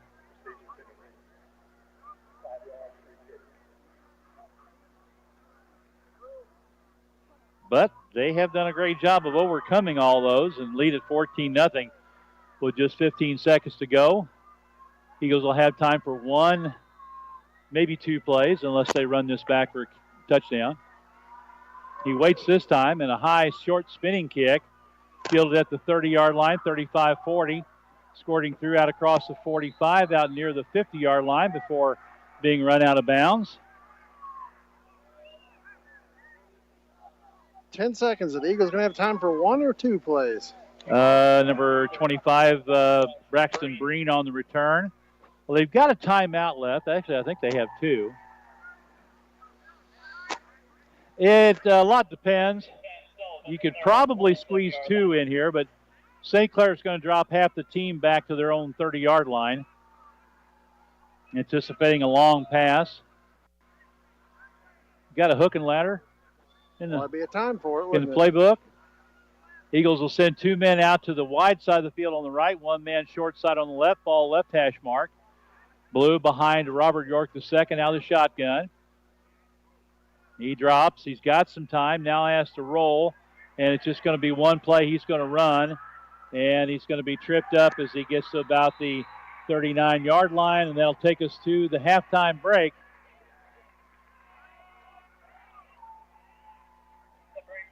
So a pickup of 14 on the carry by Robert York II. But the clock runs to zeros. And we'll go to halftime, and Dave's going to try to... Well, they're calling him back. Was there a penalty? Well, it would have to be on the defense. I don't think... Oh, I guess he got out of bounds with 1 second to go. No, I think they were calling the timeout the second he hit. Oh, okay. Well, I know Har was right there. He had told the ref before after this play he wanted a timeout. And I guess the referee might have been watching the clock to see if he had time. Okay, so they will get another play.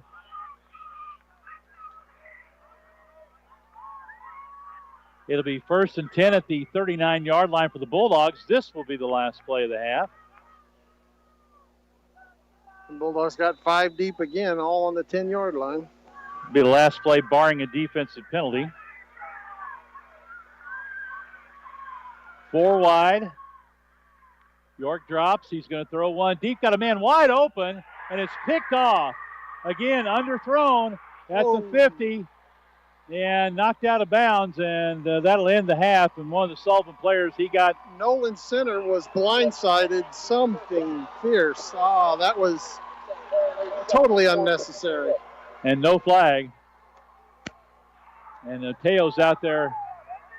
So, again, a ball. He had man wide open, but again, well underthrown. And the defensive back had a chance to pick it off. I didn't even see who. How that didn't get a blindside block, I don't know. Yeah, I don't even know who picked that thing off. That was number 8 that caught Number that. 8 that, with the interception, all right. And that was Nate Short, the quarterback. And they returned about 40 yards. So the last play of the half is an interception.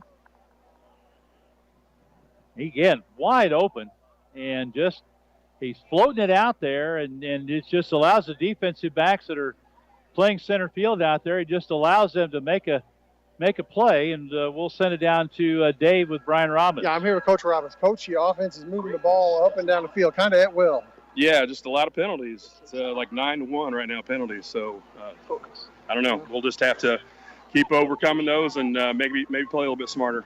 Yeah, the defense is holding tight. They're keeping the Eagles to to a minimum on yards, you got to be heavy with the defense too. Yeah, we just got to keep playing. They're much bigger than us, and we're outmanned, but we're going to gut it out. We'll see what happens. All right, Coach, I'll let you go with the team. Thank you. All right, thank you, Dave. Dave with Coach Brian Robbins. We're at halftime. Sullivan trailing the Bulldogs 14-0 St. Clair. I'll take a break, work on some stats. We'll come back and have that for you here in just a bit. Coldwell Banker Reeves Realtor in Sullivan has a staff of agents with over 165 years of combined experience. Whether you're buying or selling, the knowledgeable professionals at Coldwell Banker Reeves Realtor will help guide you through this difficult process. They utilize all the modern tools available like CirclePix marketing, Facebook, and other social media platforms. Find out all the ways they can help by visiting the website at coldwellbankerreeves.com. Call 573-468-4422 or stop by their new office at 400 Cumberland Way, Suite K in Sullivan. Dace Insurance is a full-service independent insurance agency with 35 years of experience serving the needs of over 5,000 individuals and families and 300 businesses in our area. Dace Insurance is an agency you can depend on with proven professionals, honest, fair, and interested in the needs of the people they serve. Sharon Dace and her staff don't work for an insurance company. They work for you with home, life, auto, and commercial policies tailored for you. Dace Insurance, located at 602 North Franklin in Cuba and 47 East Springfield in Sullivan. KBBQ in downtown Sullivan is an authentic wood-fired Texas-style barbecue with an Ozark profile. MKBBQ is located at 202 North Clark Street, and you can find their daily specials on Facebook. They're open from 11 to 7, Monday, Wednesday, Thursday, Friday, and Saturday. Dine in or take out. Place your order on Facebook Messenger or text 573-210-3281. MKBBQ proudly serves Bad Adams and Blues Hog sauces. MKBBQ, sophisticatedly primal. At St. Louis Community Credit Union, you matter to us. Every account holder is an owner. Whether you're looking to grow your nest egg, purchase a home, need a loan, improve your credit, or simply want our community to thrive, St. Louis Community Credit Union is here for you. Visit Branch Manager Tricia Beckett at our new Sullivan branch at 170 South Service Road East next to Subway for all of your banking needs, or go to www.stlouiscommunity.com. That's stlouiscommunity.com. Federally insured by NCUA.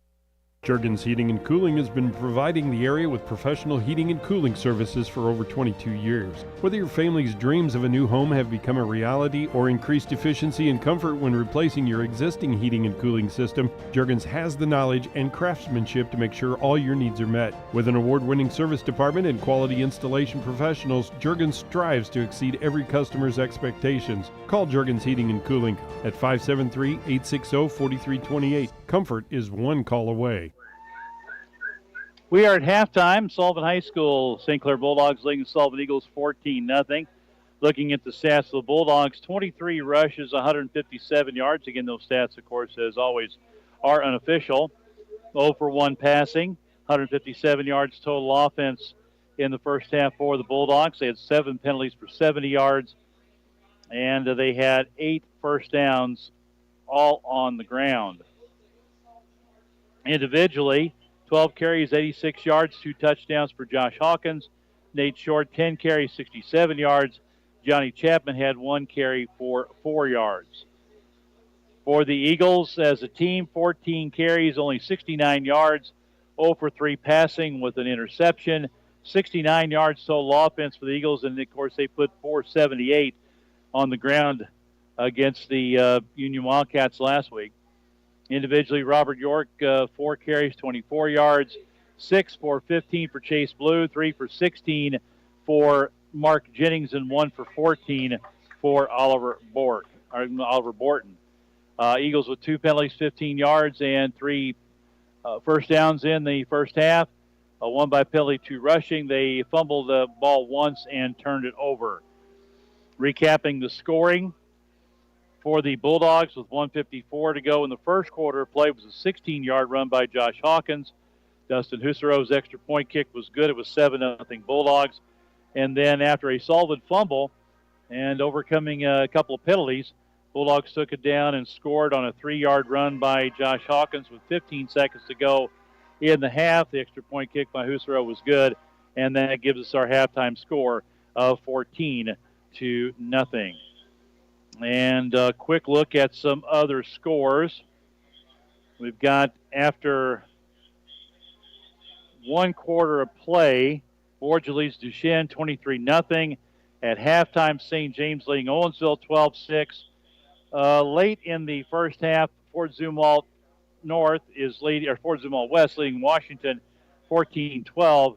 And last score I had after one quarter, Pacific ahead of Union 7-0. Make it now Fort Zumwalt North 21-12 over Washington with about 2 minutes to go in the first half of play. And let's see, I think the last I have here from Pacific and Union, 14-0 Pacific in the second quarter of play. And that's the score updates I have for you.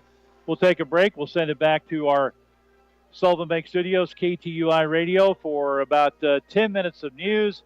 We'll come back then with the second half. Barry?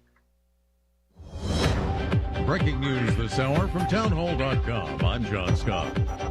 White House National Security Spokesman John Kirby was asked if the Biden administration received advance notice of Israel's strikes near Beirut. We'll let the IDF speak to their operations. I am certainly not aware of any pre-notification of those strikes. And that, of course, as you know, is not atypical. The Israeli military chief spokesman says the strikes on Dahia targeted and killed Ibrahim Akil, the commander of Hezbollah's elite military forces, as well as 10 other Hezbollah operatives.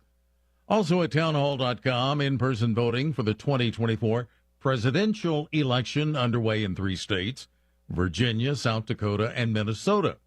The first ballots being cast in person come with just over 6 weeks left before Election Day on November 5th. A dozen more states will follow with early in-person voting by mid-October. One conservative journalist says Kamala Harris is trying to use a middle-class narrative to hide the fact that she's a political elite. Bob Agnew has more. Political writer Ben Domenech says Harris talks a lot about her middle-class upbringing to try and make a connection with average Americans. She doesn't have any connection to the real world. She doesn't. Domenech says the truth is Harris has been separate from the average working-class lifestyle for years and has enjoyed a career of privilege. Where every door has been opened for her in order to get ahead, despite the fact that she doesn't have the kind of resume and the kind of success that you would need to have in order to get to this point. Ben Domenech was interviewed by the Salem Radio Network. Bob Agnew reporting. And Boeing has started rolling furloughs on non-union employees as a week-old labor strike by union machinists shows no sign of ending. More on these stories at townhall.com. Tommy! I can't wait for golf this weekend, huh, buddy? Time flies. Love you, man. Oh, don't forget your knee brace again. We aren't in college anymore. Moments together matter, so help protect yourself from RSV. If you're 75 or older or 60 plus with a chronic condition like asthma, COPD, heart disease, or severe diabetes, you're at higher risk of landing in the hospital from RSV, and there are no prescription RSV treatments. Check eligibility and schedule your RSV vaccine at vaxassist.com. Sponsored by Pfizer. For anyone with everyday aches and pains, I've got a question. What are you missing out on? Probably a lot. So let me tell you about Relief Factor.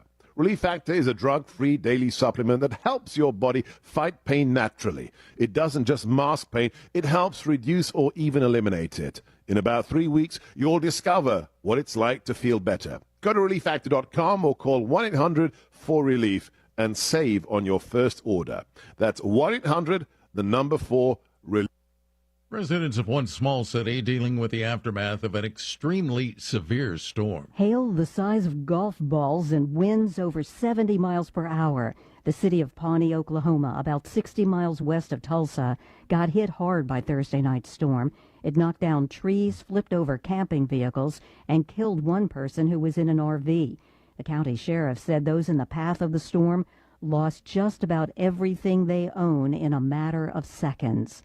Crews began working last night, but city officials asked residents to be careful moving around, saying several areas still had no power. I'm Rita Foley. South Carolina is set to execute its first inmate in 13 years after an unintended pause because the state could not obtain the drugs needed for the lethal injections. 46-year-old Freddie Eugene Owens is scheduled to die this evening at a Columbia prison. Breaking news at townhall.com. Arizona Cardinals fans are seeing red. An Arizona Cardinals fan was forced to throw out her Make America Great Again hat when entering State Farm Stadium Sunday for a game against the Los Angeles Rams. The Cardinals season ticket holder said a stadium worker told her to remove her black MAGA hat if she wanted to enter, claiming political attire is not allowed inside State Farm Stadium. The Cardinals have issued an apology, saying no such policy exists, and they've reached out to the fan. They claim the employee was unclear on the rules and that the only items banned are signage, posters, flags, or displays that are political in nature, but not MAGA hats. Tasha Stevens reporting. The WNBA regular season is over and stat sheets were filled like never before. Lots of records like most points, most rebounds, more assists, even most people at a game all fell during the WNBA's 28th season. More on these stories at townhall.com. Missouri Net News is presented by Mango. The smell of rotten eggs is just one sign of a gas leak. If you smell gas, move fast and call your gas company. Missouri Net News, I'm Anthony Morabith. Missouri's 4 candidates for governor were asked if they would support a proposed constitutional amendment to restore many abortions in the Show Me state. Democrat Crystal Quaid says that Missouri's current abortion law is the most extreme in the entire country. I personally have received phone calls from women who have gone to doctor's offices during an active miscarrying situation and sent home being told that they're not close enough to death yet. Our doctors are scared to do their jobs. Over 800 doctors just signed a letter this very week saying that they supported Amendment 3. Republican Mike Kehoe says Amendment 3 could be one of the most harmful constitutional amendments he's ever seen on the ballot, vowing to do all he can to see that it's defeated on November 5th. The cicada invasion is over, but it's spawned another, the oak leaf itch mite. There have been confirmed reports of this mite feasting on cicada eggs, and as a result, their populations exploded. Tad Yankowski, senior entomologist at the Butterfly House in St. Louis, says the mites are tiny and generally feed on larvae, but if they land on you, they could bite you. University of Missouri economists are projecting a mixed outlook after assessing the ag economy. Due to lower crop prices, Mizzou economists are projecting that America's net farm income is nearly $138 billion, about $9 billion lower than last year. When adjusted for inflation, the projected decline in farm income is expected to be $67 billion between 2022 and 2025, making a 35% drop compared to previous levels. Further decreases are projected next year as some moderation in production expenses and high cattle prices won't offset the impact of lower crop prices. Food inflation, however, is expected to continue slowing down in the next year. That's Cameron Connor reporting. The Great Forest Park Balloon Race in St. Louis is this weekend. The event is free, but parking is limited. This is Missouri Net. Most of us like to be out in the sun. That's why sunscreen and other safety measures are key to protecting your skin from aging and cancer. The FDA recommends using a sunscreen with a sun protection factor, or SPF, of 15 or higher. Also, look for broad spectrum on the label. That means both harmful ultraviolet A and B rays are blocked. UVA rays age the skin, UVB rays burn, and both cause cancer. But the perfect sunscreen doesn't count if you use it wrong. Don't need sunscreen on a cloudy day? Wrong. 80% of UV rays still get through the haze. Only use sunscreen at the beach? Nope. Anytime you're outside, UV rays attack the skin, so you need protection. And you have to reapply sunscreen every 2 hours. Remember, SPF plus broad spectrum equal healthy fun in the sun. Visit www.fda.gov/sunscreen for more information. A message from the U.S. Food and Drug Administration. From 10 states along the Mississippi River, including St. Louis, Mayor Tashara Jones convened in Baton Rouge, Louisiana, to announce a cooperative agreement with the Working Rivers ports. The mayor's also called on the next U.S. president to prioritize several federal policy changes to support the 105 cities represented by the initiative. Missouri U.S. Senator Josh Hawley is renewing his push to provide compensation for radiation victims in the St. Louis area and other parts of the country. Hawley's original bill that would have extended the lifespan of the Radiation Exposure Compensation Act passed the U.S. Senate twice this year but died in the House over complaints that it would cost too much money. It would have also extended payments to victims in Missouri and other states where workers were exposed to uranium, either through mining work or above-ground nuclear testing. The law was passed in 1990 but expired 3 months ago. That's Marshall Griffin reporting. 3 adults were injured in a crash involving a school bus and minivan in St. Charles County. 2 adults suffered non-life-threatening injuries, while a third suffered life-threatening injuries. This is Missouri Net. I know I need to pay attention to my health, but I just can't seem to find the time. Between rushing to work and taking care of the kids, there's not much time left over for me. So I decided to start small by eating more fruits and vegetables and being more active. And then I got the family to make some changes too. We started by keeping a bowl of fresh fruit on the counter, and I limit the amount of sweet snacks I keep in the house. I've also found some creative ways to add more vegetables to our meals. We're taking more walks, and on the weekends, we head down to the pool at the rec center. It doesn't happen every day, but it does happen. You don't have to change your entire life to be healthier. Just make some simple changes and include your family. You'll see how easy and fun it can be. You can make a difference. Eat smart, play hard. And when you do, your kids will too.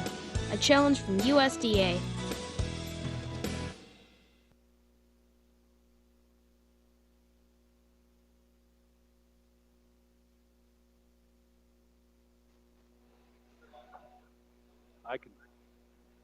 And welcome back to Sullivan High School. It's halftime between the Bulldogs and the Eagles. And the Bulldogs lead it by a score of 14-0. Eagles now coming out of the locker room from the halftime break. And Dave Johnson on the sideline will catch Eddie Hart when he gets out on the field. Our sideline reports brought to you by Todd and his team at Merrimack Tire.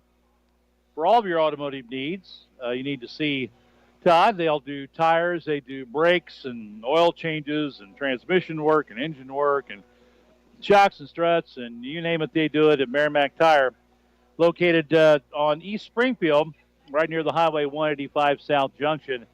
That's Merrimack Tire. Of course, Pizza Hut provides the pizza for the Press Box crew in the home games.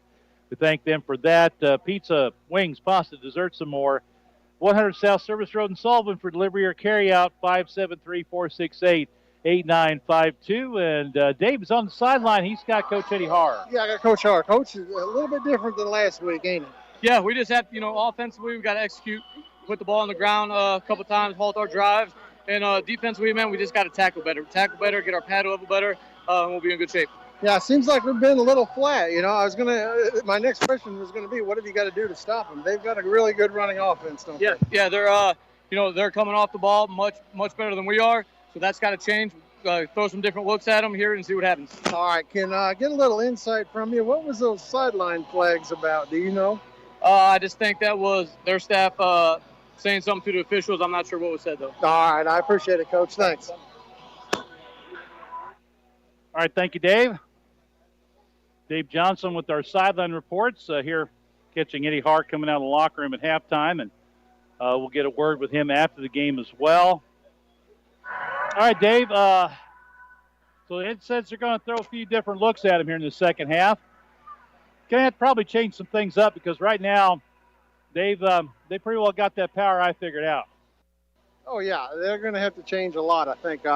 Controlling that line of scrimmage is a big thing, and what you do to change it, I don't know. If you can maybe throw some counts off or something, but the Bulldogs' defensive line is just filling the holes. They're pursuing good. When we do get to the outside, they have great pursuit. That's a well-disciplined team. We know Greg Robbins is good for that. Well, and Dave, Brian has a tendency to play the underdog role. They're so much bigger than we are, and all that stuff. I look at those two lines, their defensive line, offensive line against Sullivan, and I don't see that we're a whole lot bigger than they are. No, they got some meat up there, and they're quick. I think they're beating us to the punch. So the Eagles have got to do something to get some control on that line. And, of course, speaking of lines, Nolan Center, who got blindsided on that interception, he's out there trying to stretch it out. I hope he got some sort of a lower body injury. I know that Mateo was working on him over there. He's been trying to stretch it out. Had Benny Cornejo, he went off, and I think he's out there trying to get the kinks worked out and get ready to go for the second half. And that's your starting center and your starting left tackle between Cornejo and center. So you got to hope those guys are able to go out there and go full on. Yeah, Nolan Center really is kind of the anchor of this offensive line. He's big, he's strong, he's a very vocal leader. That's what you want with those guys. So, yeah, I hope they can get that line fired up and make it a better half this time.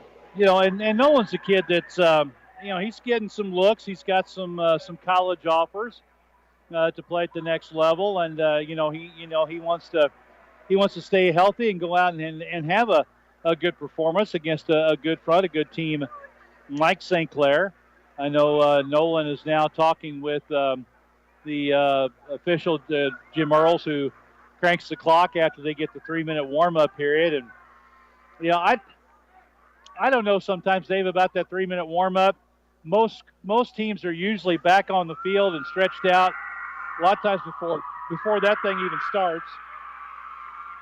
But they still keep it in.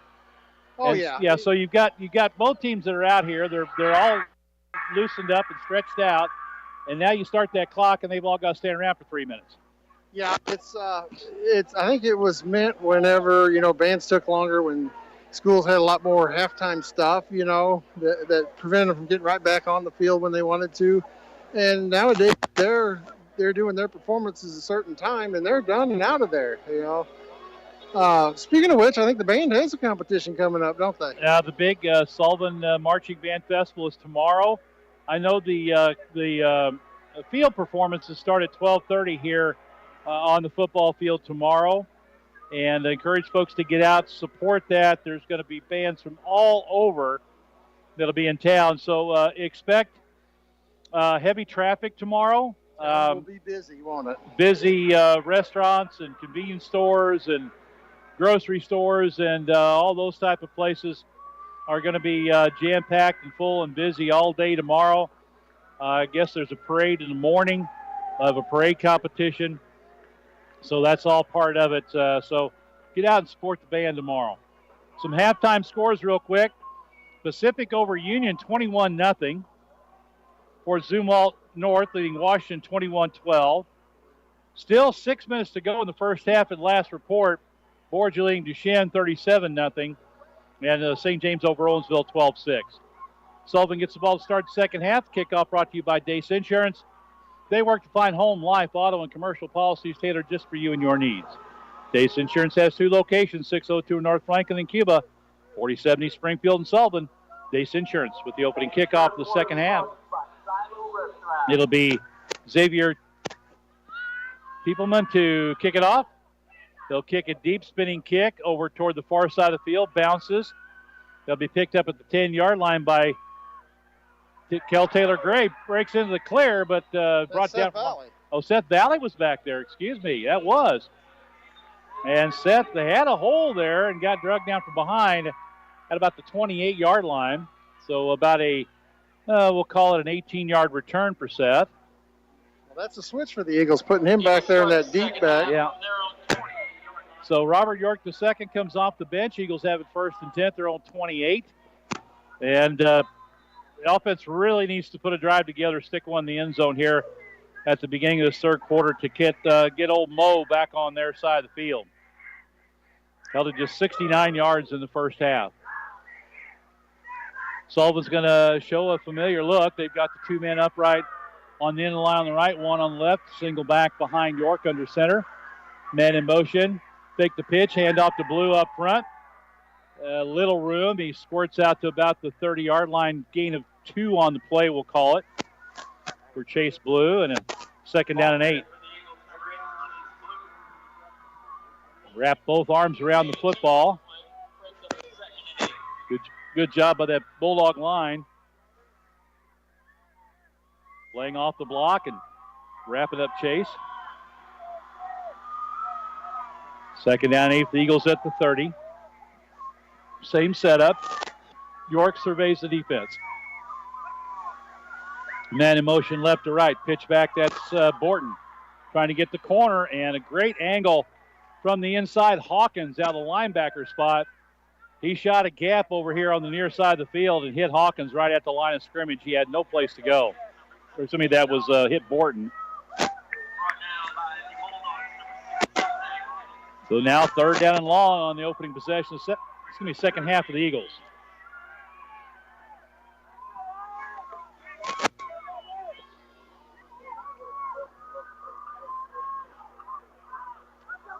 They keep everybody in tight. 2 men to the right, 1 to the left.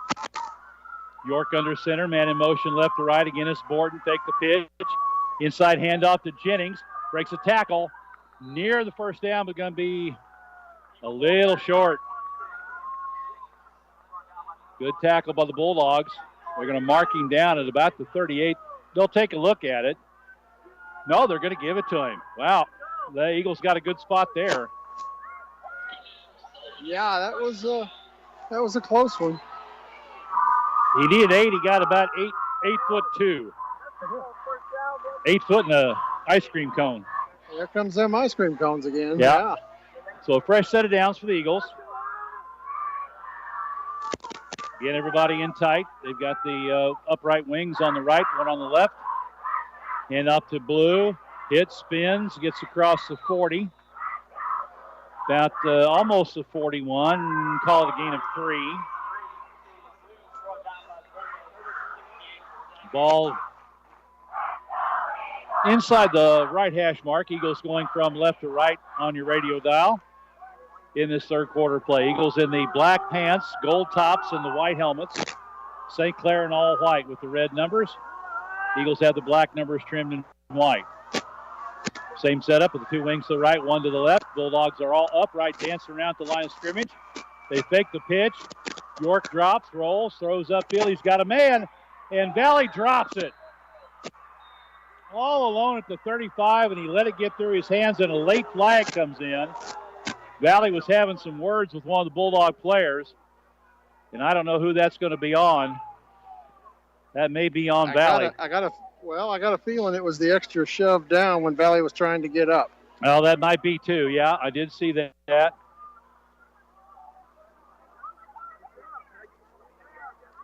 So that'll help. Again, wide open. That's 2 drops tonight for the Eagles.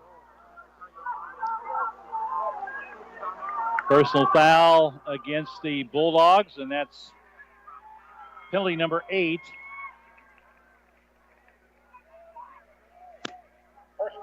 Three major penalties on them tonight. They'll take it to the Bulldog 44-yard line. It'll be a first down by penalty. Eagles have the same setup, wings to the right and the left.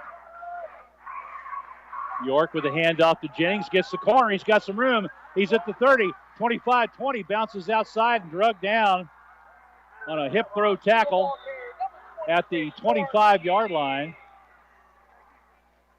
That was a hip takedown, which is a penalty in the NFL now. Yeah, that was a great misdirection play by the Eagles. Everybody thought it was handed off to the left, and Jennings snuck around that left end and took off with it. 29 yards on the carry. Eagles quickly to the line of scrimmage. Straight ahead handoff, Blue. Avoids one man, spins. He's hit and driven back. Forward progress to about the 11-yard line. Eagle ball carry number 8, Chase Blue.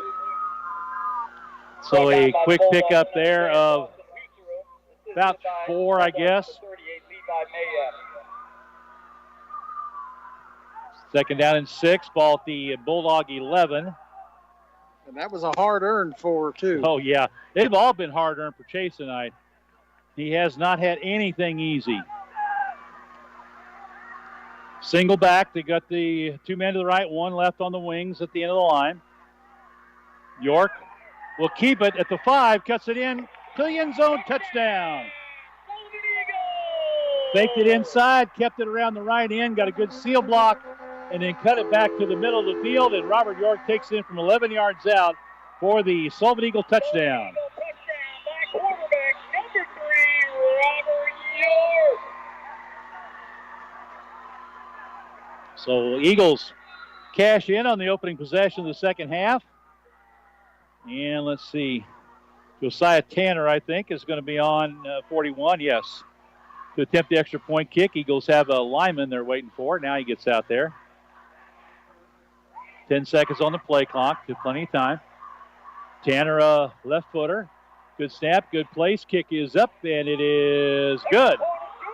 With 8:01 to go in the third quarter of play, the score is now St. Clair 14, Sullivan 7. Hey folks, Clark Strasser here with Strasser Senior Services. A lot of you know me by Gene, but the fact is I've been a local licensed agent for over 25 years now. If you are just turning 65 and new to Medicare or been on Medicare for many years, call me, your local Medicare resource, with questions about your Medicare Advantage plans, your Medicare supplements, your Part D prescription drug plans. So give me a call and set up a no-cost consultation at 573-308-5255. Be sure to call to find out what additional benefits you may be entitled to for 2024.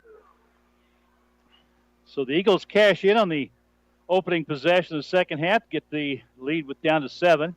Borgia 44-0 at halftime over Duchesne. Latest score we have there. And it looks like Mitchell Garner is going to kick it off, waiting for a football. They get the kicking ball in from the Sullivan sideline. Deep man back near the 5-yard line for the Bulldogs is going to be number 1. That's Jackson Martinez. And a straightaway kick, spinning, taking that. Oh, it goes over his head. Back inside the 5 to about the 2. Martinez squirts out to about the 15-yard line, so a big mistake there. Ran up on it and it sailed on him. And it'll be returned to about the 15, so a 13-yard return. 15-yard line, but they'll take over on their own 15. First and 10 for the Bulldogs. Now the Eagle defense. The offense has answered the bell. Now the Eagle defense, see if they can step up and get a stop on this opening possession and keep the momentum on the side of the Eagles.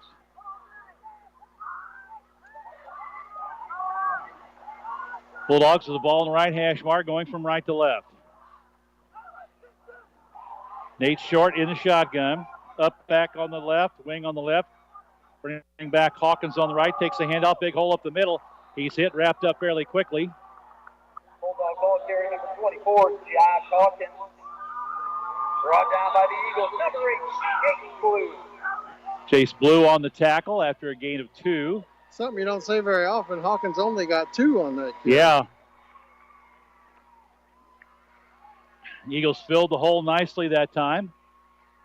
And we got an injury timeout. Yeah, we've got a Bulldog player he's upright.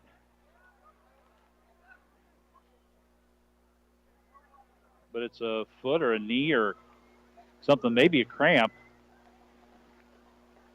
Player is standing up. It's one of the linemen, 77, Zeke Bethel.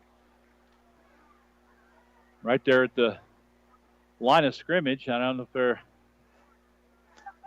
what they're checking on. Looks like his right foot, I think, maybe. Yeah, it looks like just a calf cramp or something like that. The trainer's out there and is attending to it. A couple of guys off the bench are going to try to help him off if he needs it. But the Bulldogs... Our linemen are tough. They don't want to be helped off. Well, no, they don't, but... You get those little Charlie horses in your calf like that, and... Yeah, they're going to walk alongside of him, give him some moral support. He's going to walk off. He's got to go out for at least a play.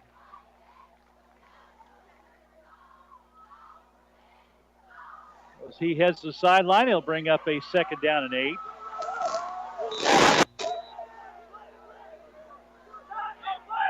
Bulldogs in the power to the right this time. Handoff to Hawkins, goes that way. Hit in the backfield. Breaks free. Ball is taken out of his hands by one of the Eagle players. Are they going to blow it dead? Did you hear a whistle? They are calling him down. Oh. 3rd down. Chase Blue came out there with the ball, but they're going to say his forward momentum was stopped. Chapman was the ball carrier. That's what the Eagles need to do. They need to get fired up and try and get a takeaway here. Yeah, so a gain of 3 on the play by Chapman. Gain of 5 on the play. Brings up a 3rd down and 5. Eagle fans, let's make some noise. Have one man wide out here to the left side. Out by the numbers. Man in the slot to the left. Short will roll, being pressured, cuts it back up inside, hit and wrapped up at the line of scrimmage. Great pursuit by the Eagles that time, good pressure. Grant Halmick got in the backfield that time, forced him to cut it up. Chase Blue cleaned it up, yeah, too. Chase got there for the tackle. No gain on the play, so the Eagles defense comes back and gets a 3-and-out. So the punting team will come on for the Bulldogs, and number 44, Tyler Tomes, will kick it away. Oliver Borton is back inside his 45-yard line. Good snap. Tomes gets it away just shy of the 10. Kicks it away from Tomes, hits at the 43, and gets a good roll. It's going to bounce down to inside the Sullivan, right at about the Sullivan 40, just shy of that. So a good punt there by Tomes, no return, and after the Eagles score and the defense holds, they get it back 1st and 10 at their own 40. So a 40-yard kick that time by Tomes and no return. So let's see what the Eagles have in store this time. Number 25, Braxton Breen, comes in as a running back. Robert York will bring the offense to the line of scrimmage. Ball is on the left hash mark, right at the 40. They'll send 2 men to the wide to the right, 1 man to the left. And looks like Breen is going to be the running back behind Robert York II in the shotgun. Stands at his 35, man in motion is Valley, takes the handoff, trying to get the corner, gets a block, gets out to the 50 and into Bulldog territory at about the 49. Eagles got by with no, they didn't get by with it. There's a flag down. That is a hold. Yeah, that was pretty obvious. Out here on the right end, that's what sprung Valley free. So that one's going to come back on a hold. Yeah, even I saw that one. Yeah, they weren't square dancing out there. He grabbed him and spun him around. And it was pretty clear. Yep. It may look like a do-si-do, but they'll mark it off from basically the line of scrimmage. We'll take it back to 30. He'll bring up a 1st down and 20 for the Eagles. Just their 3rd penalty of the night. But after it negates a nice gain by Seth Valley on the end around. Now everybody's going to be in tight. They'll have the 2 wings on the right, 1 man on the left. Rewind the clock, guys. Now they got it going. York under center. Men in motion. Jennings from right to left. Takes a deep handoff and hit in the backfield. He's going to be dropped for a loss of about a yard. A couple of Bulldogs shooting the gap that time. Got in behind the lead blockers. And that'll stop Jennings for a loss of 1. Bring up a 2nd down 21 now back at the Eagle 24-yard line. So the hold, instead of having the ball in Bulldog territory 1st and 10, Eagles have a 2nd 21 back at their own 24-yard line. So a costly penalty there for the Eagles. Sullivan to the line, 9 seconds on the play clock. Everybody in tight again. York under center. Men in motion left to right. Pitch back. Borton trying to bow it out. He's got a couple of guys in the backfield. He's not going to get away. And loss again. Another yard back to the 23 as the Bulldogs sniffed that one out and had a lot of white jerseys out there. Yeah, that's just that well-disciplined defense. They're pursuing well. They're taking great lanes. They're just doing everything right. Yep, the guys on the outside are stringing the play out. It went from kind of the middle field to the near sideline, but there was no room to go for Borton, and then they able to come in behind the blockers and drop him for a loss. So 3rd and 22. They'll send 2 men wide to the far side of the field on the left, 1 man near side on the right. York, quick throw out to Jennings, a little bubble screen at the 30, and hit and wrapped up as he gets about the 35. So pickup of 12 and the first pass completion of the night.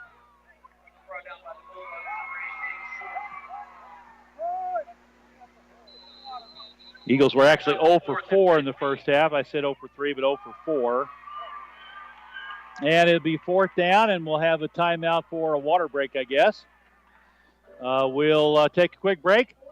And with 4:03 to go in the 3rd quarter play, it's Sullivan trailing 14-7.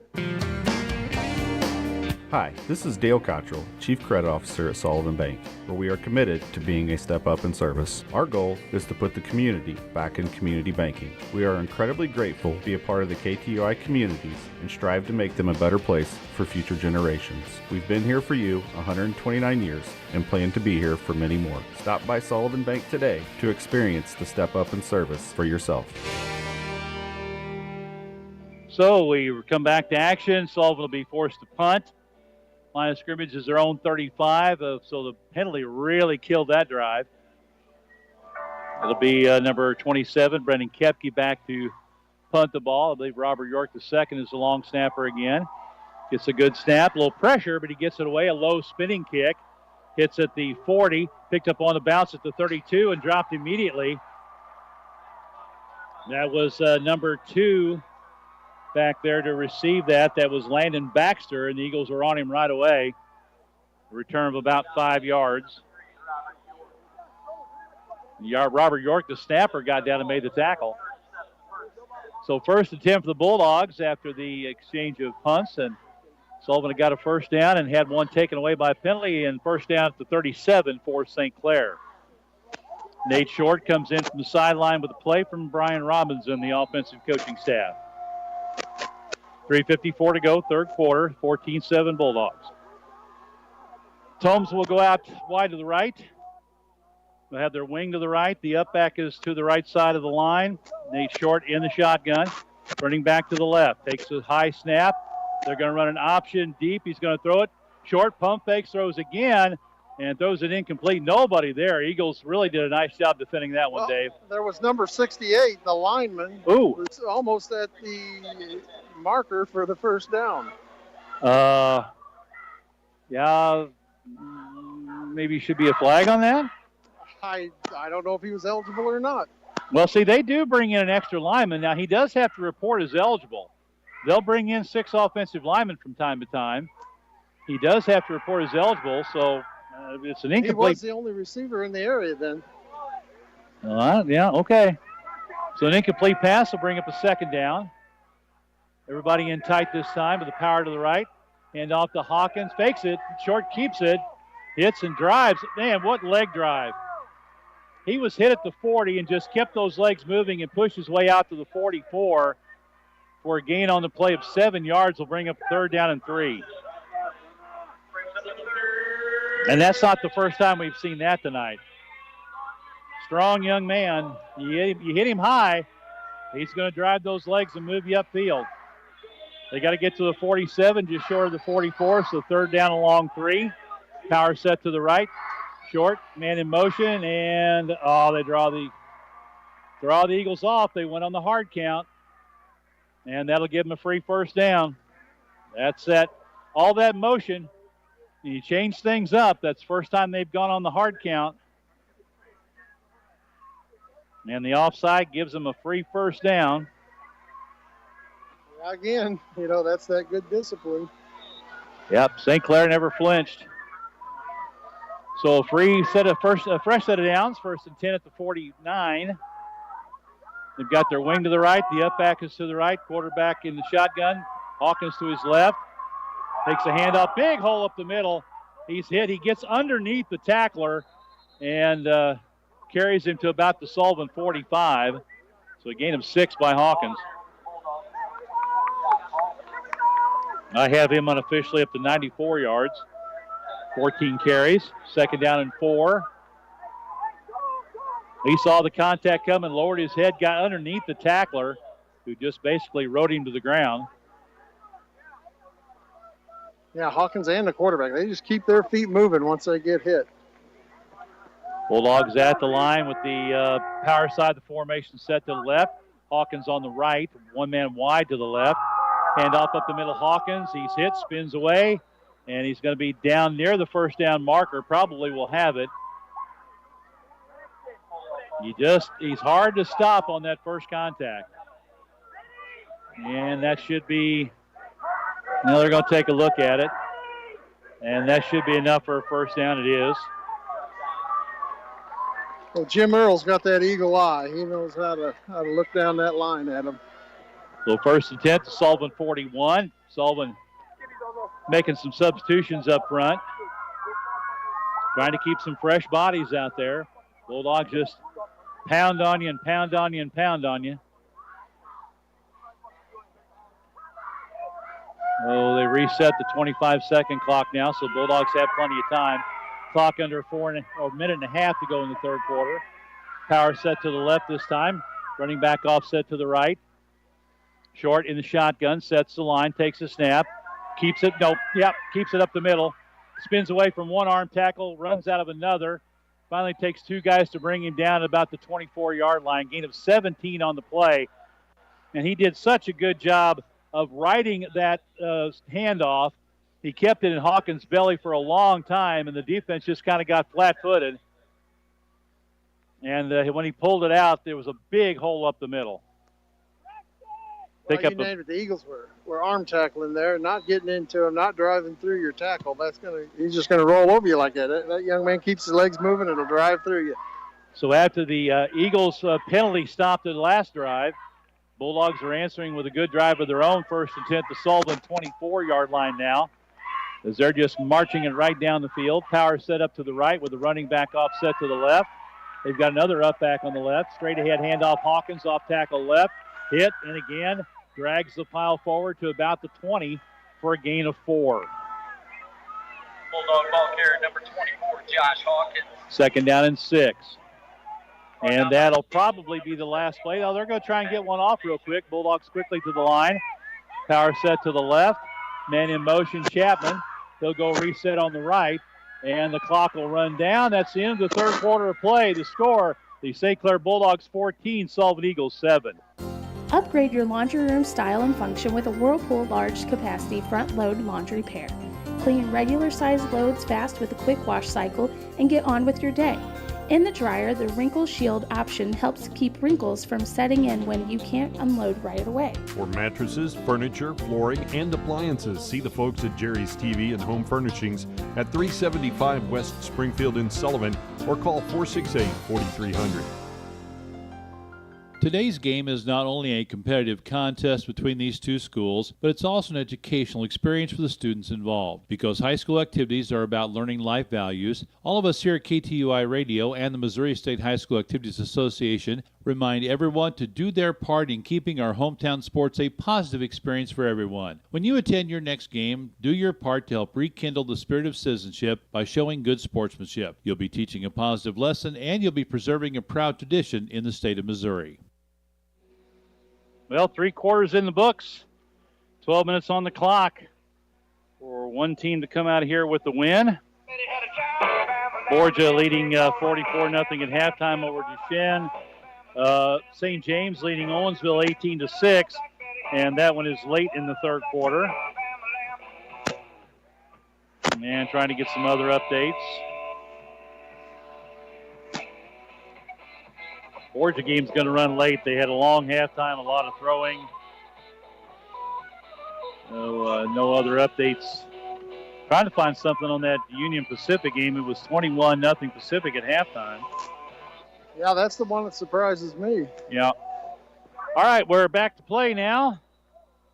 St. Clair ball at the other end of the field at the Sullivan 20-yard line. And they have a second down and 6 after the quarter break. They'll have Tomes going out wide to the left side. Now they shift their offensive linemen around. They'll do that, shift those guards around usually. The power is set to the left. Hawkins in motion out to the left. Short will keep it up the middle, and he just powers his way through. And they're going to get inside the 15 to about the 14. That should be enough for a first down, or pretty close anyway. Jim's going to take a look at it and give him the first down. First down, St. Clair. So I've got Hawkins over 100 and Short near 100.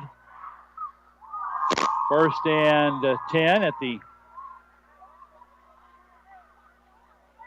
14-yard line, we'll call it. Wing to the right, up back to the right. Hawkins offset to the left of Nate Short in the shotgun. Double tight. Short fakes the handoff, keeps it up the middle, powers his way down to about the 10, maybe just inside the 10. Faked it to Hawkins and took it right up the middle. And another big gain of about 5 yards on that carry. Yeah, St. Clair's offensive line does a great job zone blocking. I mean, you can tell where the ball's going. Them linemen have their butt to the ball, and they are just opening holes like nobody's business. And that's been the big key. They've opened up a lot. I mean, it's been, they're getting 4 yards before any kind of contact and then just pushing for an extra couple or 3 yards. Same setup again, 2nd down and 5. Hand off to Hawkins, big hole up the middle, inside the 5 to about the 4. And he'll be close to a 1st down. They'll stop the clock for an injured player in the backfield, away from the play. I think he's going to be shy of the 1st down by about a half a yard. Mark him just inside the 5. He's got to get to the 4 as they look at an injured player. So the players will come to the sideline for a little water. And let's see if I can. And it looks like a cramp. They're working on the left leg of. It's number 68. Yeah, one of the linemen there. And that is Zach Middleton. Getting cramp worked on there by the St. Clair trainer. I'm really kind of surprised now. I mean, it's a warm night. Wouldn't exactly say it's cool, but it's a whole lot more comfortable now than it was when we got this thing started. Well, let me tell you how it is down here. I would describe it as swampy. It's humid and Yeah. there's absolutely no air movement, so it's a little swampy at the nest. That's a good term there, Dave. I like that. Swampy. I'll have to remember that one. I had some other descriptions, but I can't say it on air. I'll put it this way. I might have to wring my shorts out when I get home. Oh, yeah. Wait till you get home. Don't do that here. So after the timeout, the injured player, it'll be 3rd down and about a half a yard. Crank the clock, and here we go. Everybody in tight. Short out of the shotgun. He'll keep it himself off the left side and pushes his way in the end zone. That whole left side of the line just caved in the Sullivan defense, and he had a nice little lane into the end zone from about 5 yards out. And St. Clair answers and goes back up by 2 scores. Yeah, that was just a straight-out power run. He put his head down, both arms wrapped up the ball, and just drove himself into the end zone. Bussereau on to attempt the extra point kick, trying to give the Bulldogs a 14-point lead again. Jude Durker in the hold. Good snap, good place. Kick is up, on the way, and good. 10-10 to go in the ball game. St. Clair 21, Sullivan 7. Before heading out on vacation, make sure your vehicle is in tip-top condition. Merrimack Tire Center does all types of engine repair, including exhaust repair, oil and lube service, alignments, and of course brand name tires. Getting your car in tip-top shape can keep you from getting stranded. Make an appointment with Merrimack Tire by calling 468-8400. Merrimack Tire is located at 635 East Springfield in Sullivan, with hours Monday through Friday till 6 p.m. and Saturdays till 5. Merrimack Tire Center helps you keep your car running smooth. Well, Dave, I think we're at the point of the game. About 10 minutes to play. Sullivan down 2 scores. The Eagles may be almost forced to kind of go the air a little bit here. Well, I'm going to tell you what. I got a buddy down at St. Clair. His dad's been on the chain crew for years, Carl Duckworth, and he wanted me to pick a score the other day. I said 22-21 Eagles. So. Well, I'm hoping you are an accurate prognosticator. Let's put it that way. I wouldn't get your hopes up. I haven't been that lucky. Look at our Friday picks. Huh? Well, now, Dave, you and I are tied. We're not doing too bad. It's early. Xavier Tiepelman will kick it off for the Bulldogs. And a little squib kick is going to hit and go out of bounds at about the 23-yard line. So the Eagles more than likely will take it at the 35. After 3 quarters, St. James leads Owensville 18-6. Still haven't seen an update on Pacific and Union. Last I had was 21-0 Pacific at half. Well, the Eagles definitely have to score on this drive. No 2 ways about it.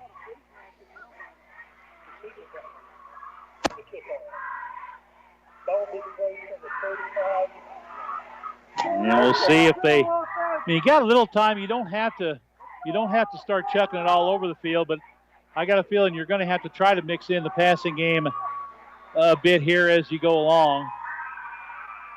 They'll move the ball to the far hash mark. Sullivan going from right to left in this fourth quarter of play. That was the choice of the Eagles of where they wanted the ball placed. Yep. So they'll set up with the two men in tight with the wings on the right side, one man on the left. Blue the lone setback. Handoff on the end around. Jennings works through a tackle. He's hit and wrapped up in the backfield as St. Clair. Again, they did not fall for that. They had one man shooting through who's down with a cramp. That was Tiepelman. He's going to get up and hobble off the field with the calf all bunched up in knots, and a loss of one by Jennings. So York out to the huddle with 18 seconds on the play clock. Game clock running down to 9:35. Eagles probably need to push a little bit here, a sense of urgency. Again, same formation. Everybody in tight with the wings. A man in motion right to left.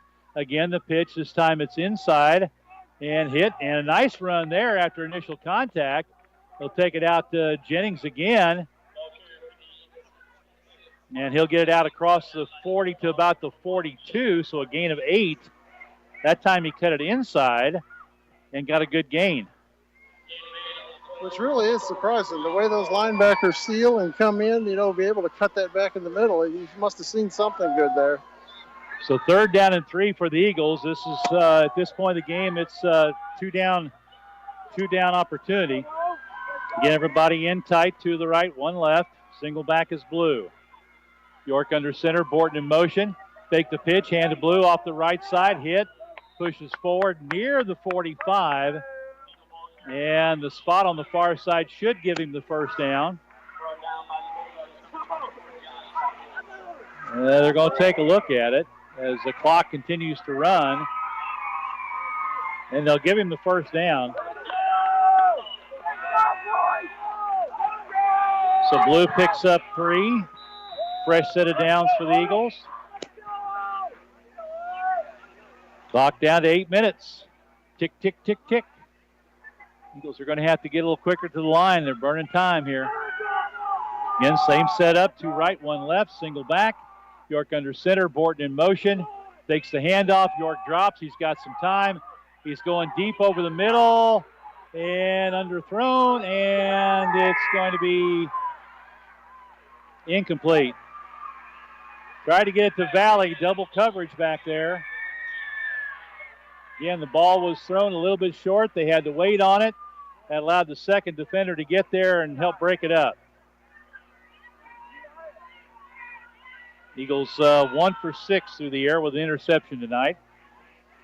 That'll bring up a 2nd down and 10. That time they had a defender deep. Had some help underneath. Incomplete pass stops the clock with 7:47 to play. Same setup, 2 right, 1 left. They fake the handoff. York's going to keep it around the left side. Spins away from one man, stumbles forward, and he'll be down about the Bulldog 46. He's going to be about a yard short. That was a good job to spin out of one tackle, get what he could. So it's 3rd down, about a yard now for the Eagles. And again, you got to get the plays in quick. You got to get to the line quick and get the plays off.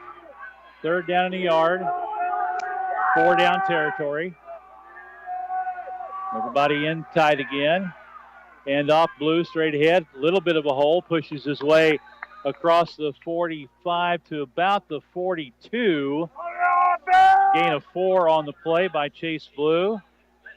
And that'll give the Eagles a first down.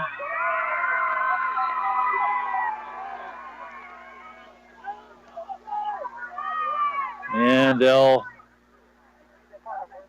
signal first down and restart the clock with 6:51, and it's ticking away.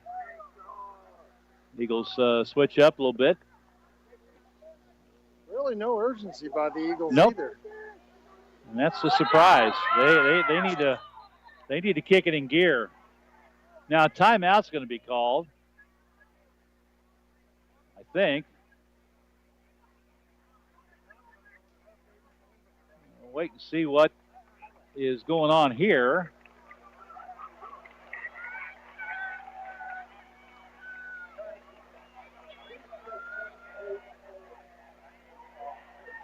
.704 on the clock. I guess it was running when it shouldn't have. I don't know. Well, the first down should have stopped the clock. Oh, okay. It's 7:04, so the Eagles get some time back. But still, I think, again, that need to pick things up a little bit. 1st and 10 at the 41. York drops. Everybody covered. He's going to take off. 35 hurdles the man. Hit from behind in the back and catapulted forward to about the 32. The pickup of, you could call it about 9 on the play, I guess. There is a flag on the field, I believe. And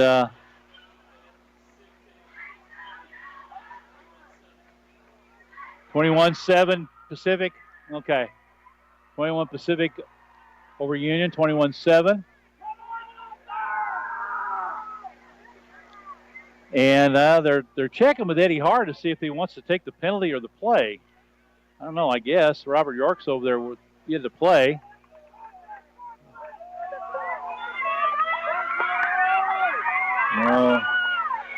No, it's going to be against Sullivan. And that's going to be a 15-yarder. Penalties killed the last drive.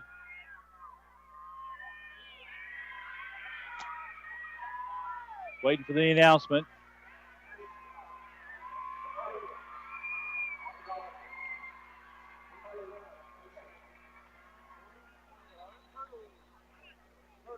No, personal foul. They called that on Robert York for hurdling because he tried to jump over the defender that tackled him. So hurdling. They called him for hurdling. So that'll move the ball back to the St. Clair 48. Wow.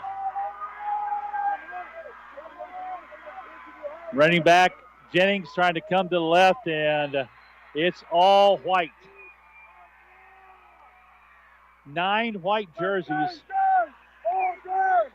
And Jennings and Borton, they got to get forward progress to 45, so a gain of 3.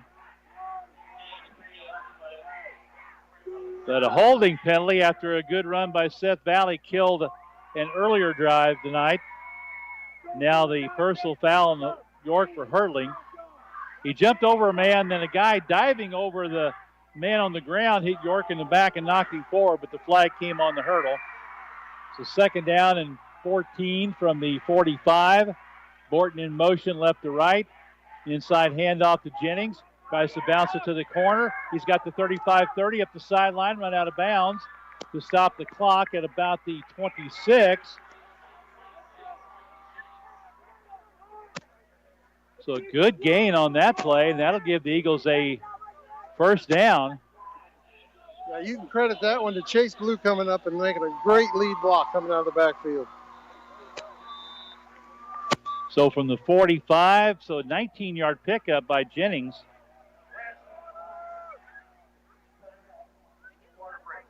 Timeout for a water break. 5:48 on the clock to play in the ball game. Eagles trailing 21-7. We'll take a break. Be right back. KBBQ in downtown Sullivan is an authentic wood-fired Texas-style barbecue with an Ozark profile. MKBBQ is located at 202 North Clark Street, and you can find their daily specials on Facebook. They're open from 11 to 7, Monday, Wednesday, Thursday, Friday, and Saturday. Dine in or take out. Place your order on Facebook Messenger or text 573-210-3281. MKBBQ proudly serves Bad Adams and Blues Hog sauces. MKBBQ, sophisticatedly primal. So it's now 28-7, Pacific over Union with 10:36 to go in the ball game as the Indians scored early in the 4th quarter. After 3, Fort Zumwalt North leads Washington 27-12. That's after 3. 18-6, St. James over Owensville after 3. It's 21-7, St. Clair here with 5:48 to play. York, quick pass out in the flat, left side Valley, gets by one man, wrapped up and pulled out of bounds. 3 Bulldog defenders there as he gets out to stop the clock at about the 19-yard line. So a gain on the play of, call it 7 on the pass. This is second completed pass. Borgia 51-0 over Duchesne. Sullivan now a little quicker to the line. Clock was stopped as the ball was tackled out of bounds. 1 man wide to the right, 2 to the left. Blue in the backfield. York with a pump fake over the middle. It's picked off at the 3-yard line. The receiver wasn't even looking for it. Back to the 30-yard line, hit and brought down with the flag at the end of the play. Tried a post pattern. The receiver was not even looking for it. And that was number 9, Alex Marler, with the interception. Second interception of the game.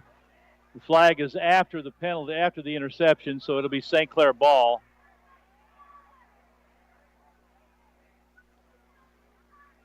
York was, Robert threw off the back foot just a little bit. It's going to be a holding against St. Clair after the interception. That'll move it back from the end of the run should take it back to the 20-yard line.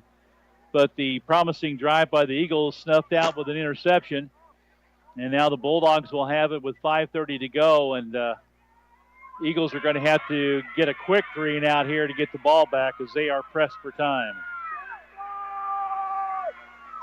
Yeah, the receiver, and I didn't even see who the receiver was. The ball was intended for. Hadn't turned around yet, and there were, again, ball was thrown just a little bit short. And yeah, the receiver was 2, and he never even looked back for the ball once. So. Grant Halmick. Unfortunate. He hadn't turned, and Marler had a beat on that one. So Bulldogs will now try to grind it out and run the clock out. Man in motion, but a handoff on the counter. Big hole up the middle. Hawkins puts that head down and just rumbles out to about the 36. Ran through a couple of tackles, ran over another guy. Mark it at the 36, so a gain of 16 on the play.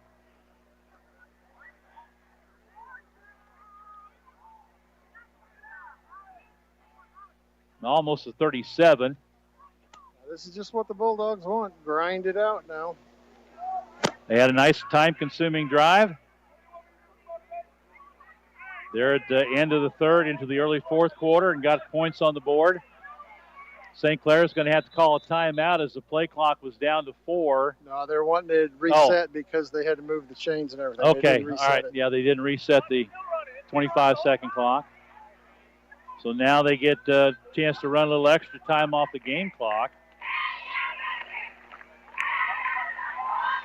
Now the Eagles have been complaining that it didn't stop for the first down whenever they went to move the chains and all. So that's the argument. So I believe they're going to adjust the game clock now. I think they still have the Sullivan football.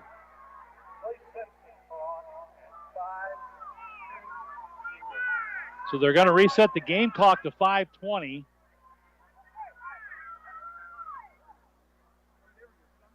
So 5:20 on the game clock. So the Eagles pick up a bunch of time there, but defense has got to get a stop. The officials can't tell whose ball is whose. Yeah.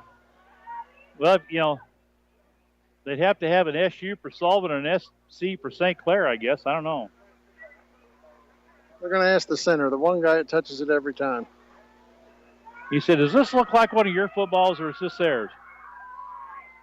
He's like, I don't care. Just let me snap the doggone thing. Now they're going to. They were both St. Clair's. Yeah. You don't see that very often. No, not usually. I guess they had to ask him which one he wanted to snap, maybe. Yeah, just like, a pitcher in a ball game. Well, Eagles make a late substitution. They've got double tight, wing left. Up back is to the left. Running back offset to the right of the quarterback, Nate Short in the shotgun. Line is set. Hand off to Hawkins. Jumps. Oh, he hurled. He jumped over the pile. Where's the play? The coaches are letting him know about it. Yeah, there's a hurdle, then there's a jump. Now, he kind of jumped over the pile. He didn't attempt to hurdle. He kind of kept both feet together. So they're not going to call it. Gain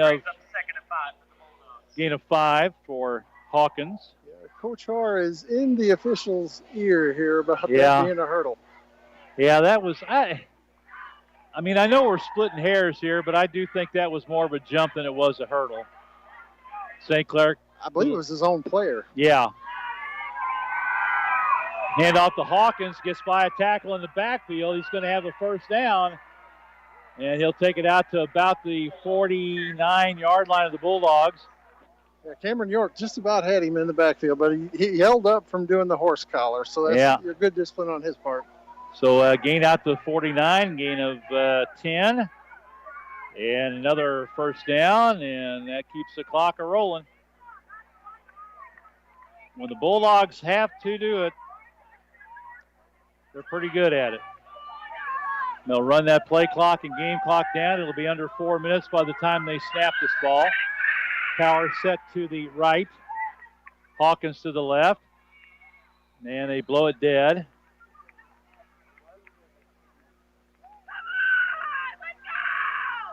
Dead ball, false start against the offense.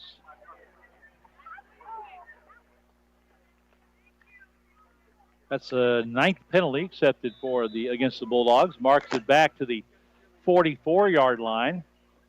Now we'll roll the clock again under 4 minutes. So St. Clair will be able to burn another 15 seconds. It'll be down to about 3:30 by the time this play's over with.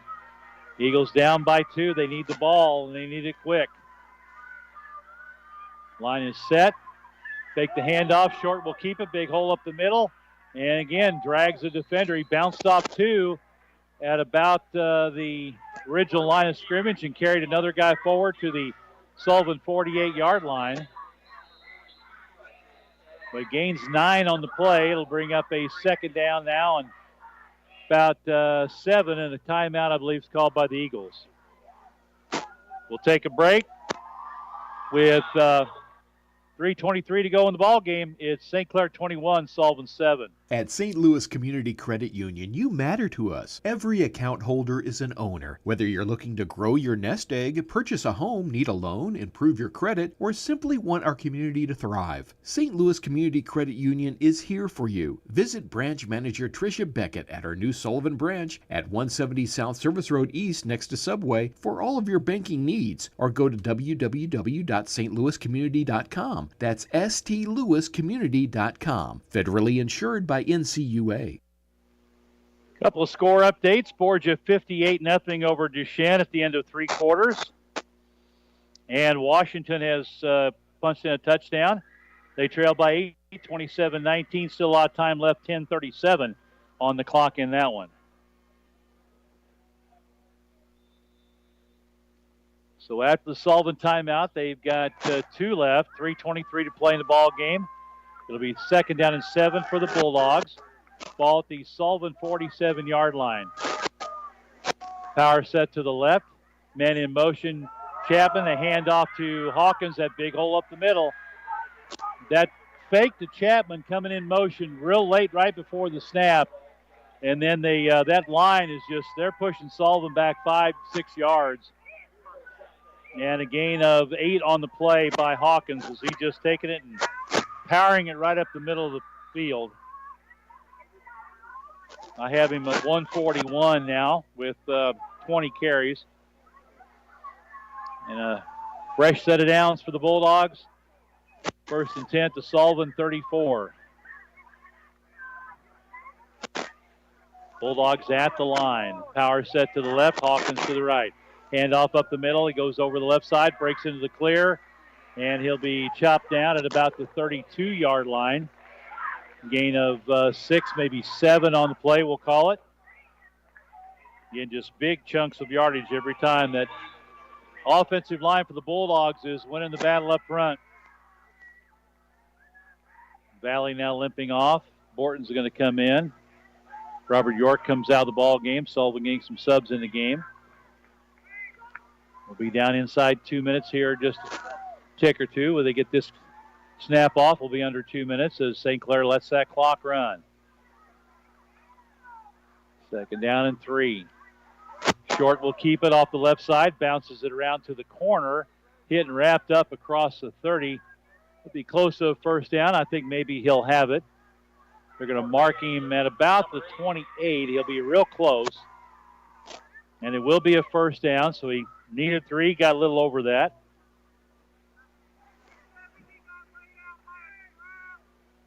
So they'll move the chains, and we're under a minute and a half to go. Bulldogs are going to improve to 2-2 on the year. Eagles will drop to 1-3.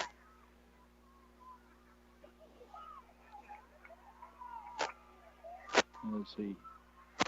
St. Clair Bulldogs just eating up the clock and eating up the yards. And off again, Hawkins kicks it off with a big hole up the middle off that left side between the guard and tackle on that little inside counter. And he'll take it down to about the 21-yard line. Gain of 7. Second down and 3 with 50 seconds to play. Yeah, the Eagles got to find a little pride here and keep them out of the end zone. Don't let them score one more. Yeah. And St. Clair is going to take all the time they can. They'll snap this one with about, 30 or 26 seconds probably, thereabouts. Short out of the shotgun, going to inside handoff to Chapman. He's got a big hole. Gets it inside the 15-yard line. That'll be good. Well, they're going to stop the clock so they can move the chains. Yeah, they'll take it down to the 9, a gain of 8 by Chapman. And that'll be the ball game. They'll move the chains as soon as they start the clock. St. Clair will not have to snap the ball. Bulldogs are lining up for the handshake on the far sideline. And Bulldogs are heading off the field, and they're going to start celebrating. Eagles with a dejected walk to the sideline. Final score is St. Clair 21, Sullivan 7. Dave will catch up with Coach Eddie Haar after they go through the handshake line. Eddie's always at the head of the line. And Dave will catch him when he comes back over to the sideline.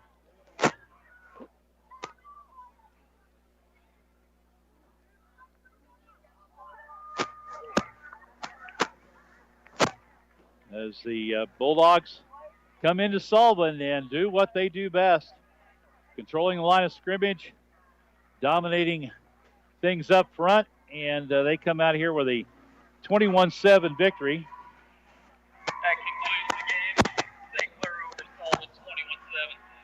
As the Eagles head over here to the bleachers, they'll sing the school fight song with the band and the students. Eddie's heading over to talk with Dave, and we'll get a word with Coach Haar here in just a second. Yeah, here with Coach Haar. Coach, it's one of those games, you look so forward to and come in, and they're pretty tough, ain't they? Yeah, frustrating. We came out, we put a good drive together to get us back within one score. Then we stop them, and then, we just had more mistakes kind of pile up there in the end, so we got a lot of things to fix.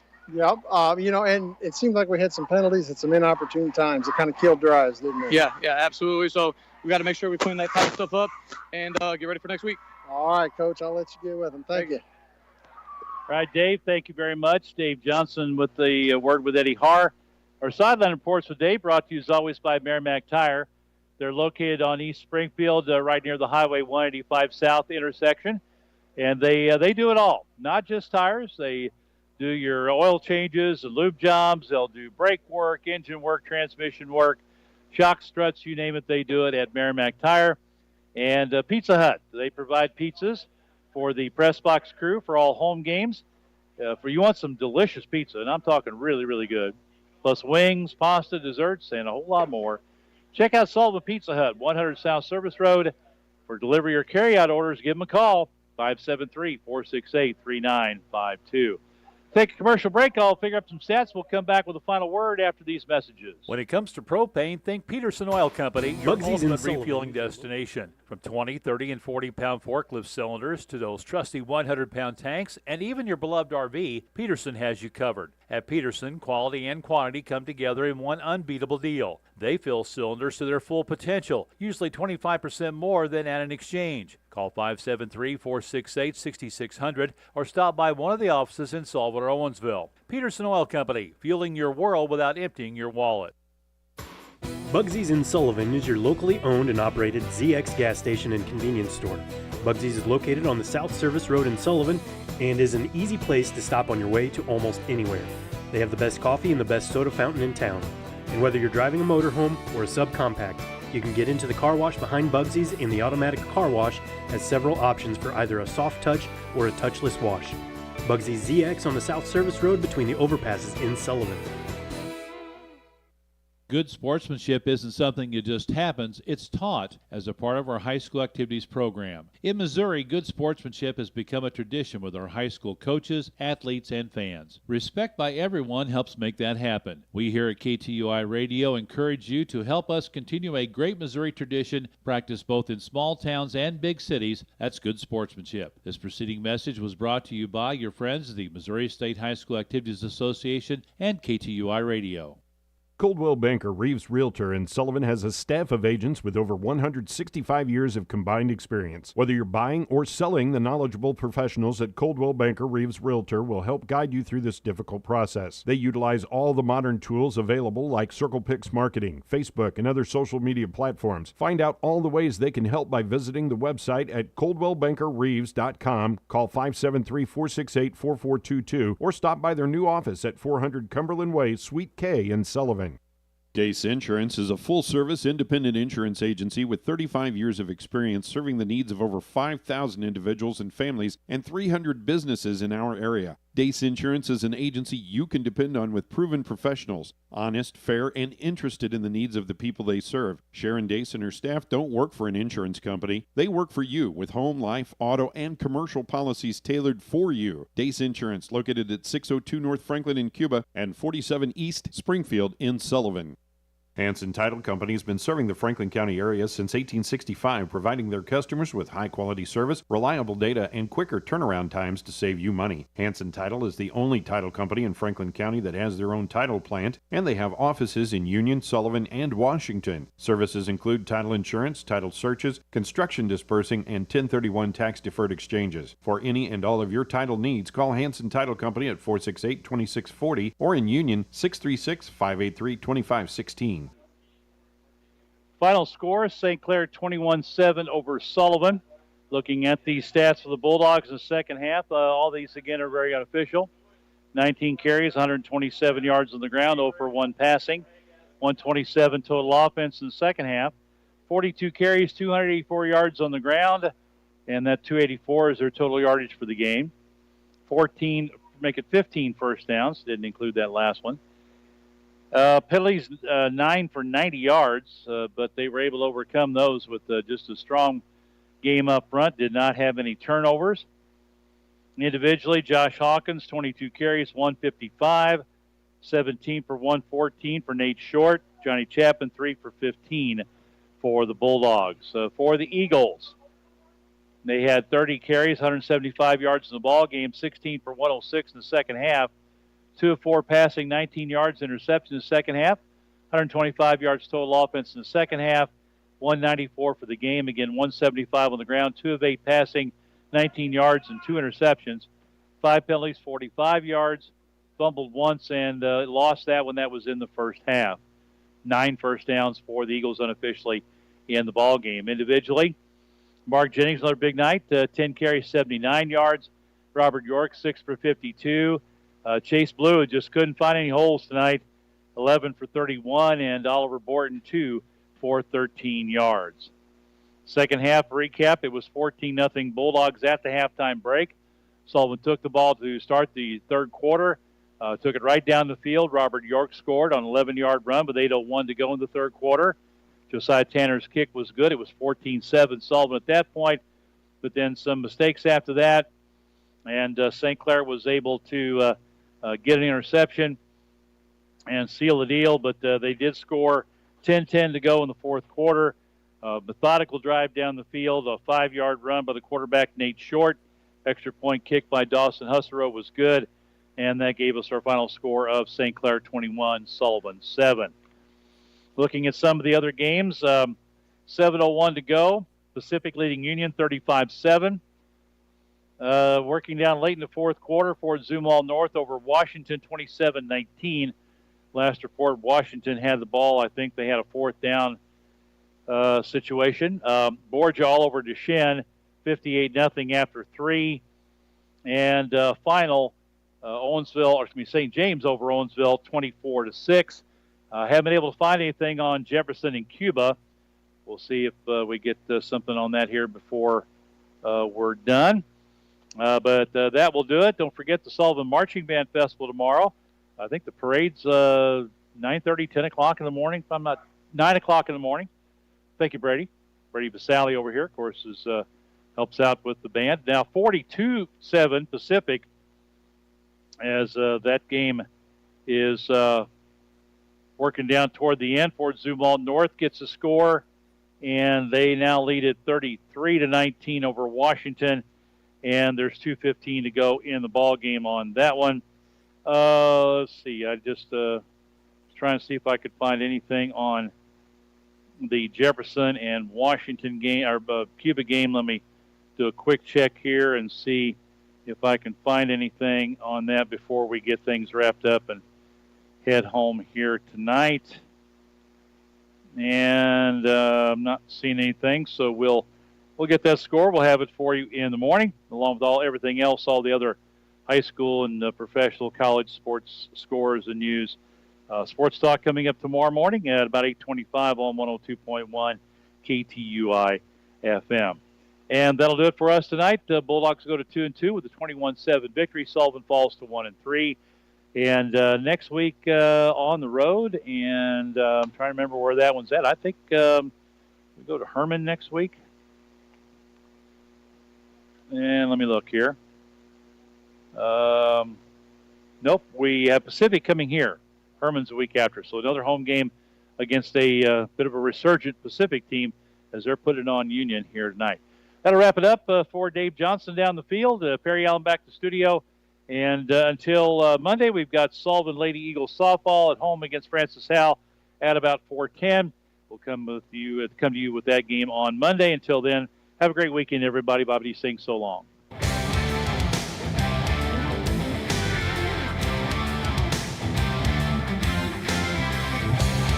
We hope you have enjoyed tonight's coverage of Sullivan Eagle football on KTUI Sports. Tonight's game was brought to you in part by Hanson Land and Title Company, Juergens Heating and Cooling, MKBBQ, Coldwell Banker Reeves Realtors, Jerry's RCA, Sullivan Bank, Strasser Senior Services, Bugsy ZX Convenience Store, Peterson Oil Company, Dace Insurance, Merrimack Tire, Missouri Baptist Sullivan Hospital, and St. Louis Community Credit Union. We hope you'll join us again next week for more Sullivan Eagle football on KTUI Sports. We'll now send it back to our Sullivan Bank studios at KTUI Radio as we resume our regular programming.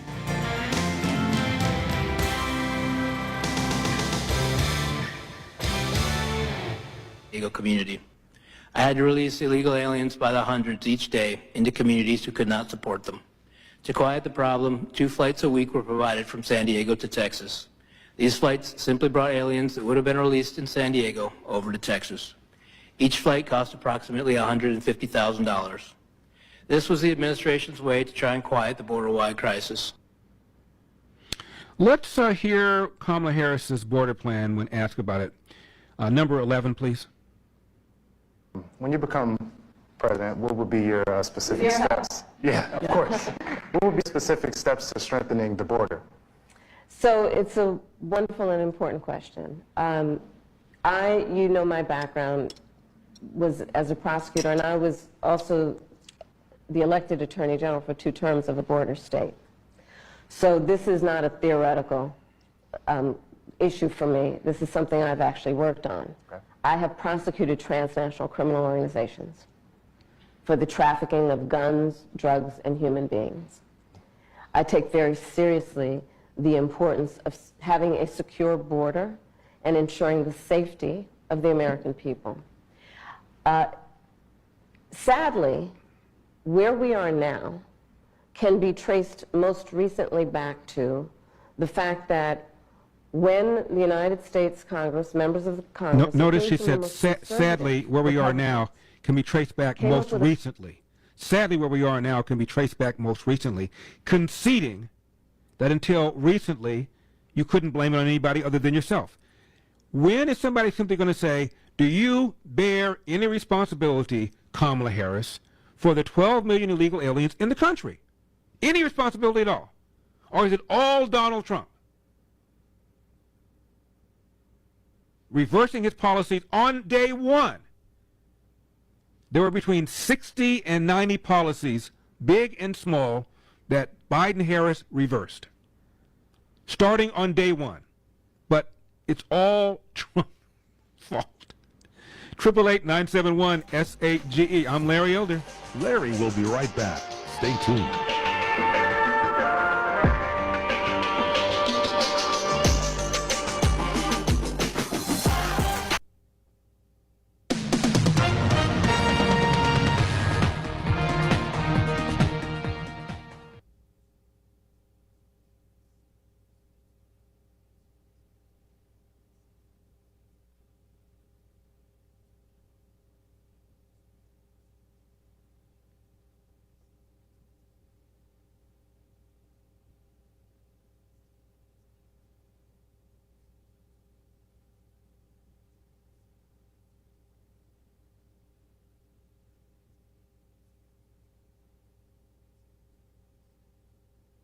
Into the deadly explosions of pagers and walkie-talkies in Lebanon and Syria.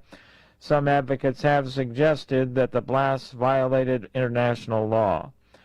On Wall Street, the Dow up by 38 points, the Nasdaq dropped 65. More details at srnnews.com. If you are 65 or older, you know this, inflation is hitting everyone hard right now, especially when it comes to health care. Over the last 10 years, healthcare costs have skyrocketed by, get this, 230%. If you have Medicare Parts A and B, you know there are still out-of-pocket expenses like deductibles and co-payments, and they really add up. But here's some good news. MediShare 65 Plus is designed to fill in those gaps and help protect you from rising healthcare costs. At only $99 per month up to age 75, you get peace of mind at a price you can afford. And MediShare is trusted, too. It's been around 30 years. It's not some big impersonal thing. It's a community of people helping each other, business owners, pastors, retirees. People love it. MediShare 65 Plus just makes sense. To learn more, give them a call. They're great to talk to. They'll offer to pray with you each time you call, too. Call now, 833-SHARE-55. That's 833-SHARE-55. 833-SHARE-55. In all states. With the massive tax hikes proposed by Harris, an almost 40% top income tax rate, 7% increase to the corporate tax, a capital gains tax on unrealized gains, and that her proposals would add almost $2 trillion to a current $2 trillion deficit, you might be thinking maybe, just maybe, it's time to make more of your savings tax sheltered and inflation sheltered. This is where the people at Birch Gold Group can help you. Birch Gold will assist you in converting an existing IRA or 401k into an IRA in gold. And the best news, you don't pay a penny out of pocket. Just text the word ELDER to 989898 and get a free info kit on gold. There's no obligation, just information on fortifying your savings before the crazy really hits. With an A-plus rating with the Better Business Bureau and thousands of happy customers, you should contact Birch Gold too. Text ELDER to the number 989898 for your free info kit today. That's ELDER 989898. I'm going to let you in on a little wireless hack that can cut your cell phone bill in half every single month. Verizon, AT&T, and T-Mobile want you to believe you need unlimited data so they can overcharge you. Here's the fact. Most of you are buying way more data than you will ever need. Pure Talk only charges you for data you actually need. Listen to this. For just $25 a month, you can get unlimited talk, text, and 5 gigs of data, plus hotspot. Do you know what you can do with 5 gigs of data? You can browse the internet for 135 hours, stream 1,000 songs, or watch 10 hours of video. Stop overpaying for wireless and get 5G coverage with Pure Talk. Dial #250 and say spend less. Pure Talk's U.S. customer service team will make switching easy. There's no contract and no activation fee. Dial pound 250 and say spend less, and you'll save an additional 50% off your first month with Pure Talk.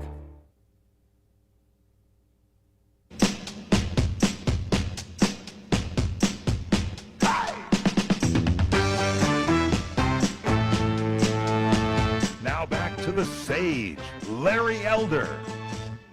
Just wanted to say I love your show. I also wanted somebody to bring up the cost of the illegal aliens that have been brought in based on a conservative estimate of $10 million. That equates to, for ages 18 and over, almost $1,500 a year per family. That's on their light bill and their gas bill that they're just giving away. So, thank you. Thank you. We're talking about Venezuelan gangs in Miami in a second. Also, Donald Trump talked about Venezuelan gangs in Colorado. 888-971-SAGE, 888-971-7243. Larry Elder here. We all want to feel healthy and energetic, but most of us are running on fumes. And exercising and eating right just becomes another thing to do on our to-do list. But I'm telling you, it doesn't have to be hard. Look, most of us aren't trying to become Olympian athletes. Who doesn't want to feel strong, healthy, and at the end of the day, have some energy left in the tank? But that's not happening without good nutrition. That's why I take Field of Greens. It's whole organic fruits and vegetables. No extracts, no lab-made stuff. Just 1 scoop a day gives you simple, real nutrition, and it tastes great. Field of Greens feeds your body with fruits and vegetables medically chosen to support your heart, vital organs, and your immune system. Share the difference you feel when taking Field of Greens. Here are some improvements people often see. Steady energy throughout the day. No afternoon crashes. Better sleep. Even your stomach will feel better. And after taking it for a while, you have your annual checkup. Your doctor does not notice improvement. We will refund your money. Field of Greens is my go-to for getting the nutrients I need, even on those bad eating days. I'm sure you'll love Field of Greens. As I said, it tastes great. If you don't, you can return it for a full refund. I got you 15% off your first order and free rush shipping. Visit fieldofgreens.com and use promo code Larry. That's promo code Larry at fieldofgreens.com. That's fieldofgreens.com. This is a NBC Miami report about the Venezuelan gangs. Listen to this. The warrant also says the suspects are part of Tren de Aragua, a violent Venezuelan street gang currently operating in the United States. The gang has been described as an invading criminal army from a prison in Venezuela that has spread the brutality and chaos to U.S. cities and small towns. Thursday, the same day Montero appeared in a Miami court, Senator Marco Rubio and Congresswoman Maria Elvira Salazar wrote a letter to President Biden. They requested the president immediately designate the gang as a transnational criminal organization. The designation would help raise national awareness, deploy necessary resources and sanctions to curb escalating violence in U.S. communities. Did he say from prisons in Venezuela? Can you play it again? The warrant also says the suspects are part of Tren de Aragua, a violent Venezuelan street gang currently operating in the United States. The gang has been described as an invading criminal army from a prison in Venezuela that has spread the brutality and chaos to U.S. cities. That's what I thought, from a prison in Venezuela. They're releasing people from prisons. Who said that? Was that? It was Donald Trump, right? That said they're releasing people from prison? Here is Trump on the Gutfeld show, number 5. 21 million people, many come out of jails and prisons, slight difference between one being a little bit more harsh. They come out of mental institutions and insane asylums. They come out of terrorist schools. They come literally out of schools, but they're terrorists. We have people coming from gangs, the worst gangs in the world, MS-13, considered the meanest gang. They cut people up. They don't want to use guns. They attacked 2 young 16-year-old beautiful girls walking to school. They cut them up with a knife. They didn't want to shoot them because it wasn't painful. They both died. And these people are coming out into our country. Now you look at what's happening in, like, Aurora in Colorado. Venezuelan gangs are taking over the real estate. They're becoming real estate developers. And they have... Do they get little cards They have whatever they want. You know, like a little real estate card? Yeah, yeah. They have their little card is a bullet. Yes. We talked about this a couple of days ago. If there's anybody out there listening to me who voted for Biden, and I'm sure there are, and I appreciate it, I really do. I also like it when you call up and make your position known, even if you disagree with me. I think it's always helpful for us to have a intelligent exchange of ideas. And I posited this mental question. On the third week of January, 2021, Biden's first day in office, if I told you that between then and today, there would be 12 million illegal aliens in the country, and that they're there by design, because Biden reversed the Trump policies that gave us, according to Border Patrol agents I spoke to, the most secure border in their lifetime, in their careers.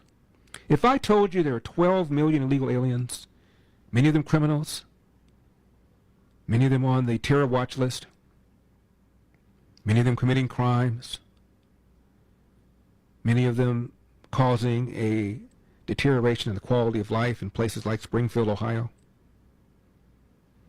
If I told you that there would be 12 million illegal aliens, and that Jay Johnson, Obama's Homeland Security Secretary, said that, you know, when I came to work, if there were under 500 illegal aliens encountered, that'd be a good day. If there were over 500, I'd be in a bad mood. And he said, I cannot imagine what it would be to confront 10,000 a day, which we saw in several months. What would you have said? You'd have said, Elder, you're crazy. You just dislike Joe Biden, so you're giving this horrible scenario which will never happen. Gloria Romero up next. I'm Larry Elder.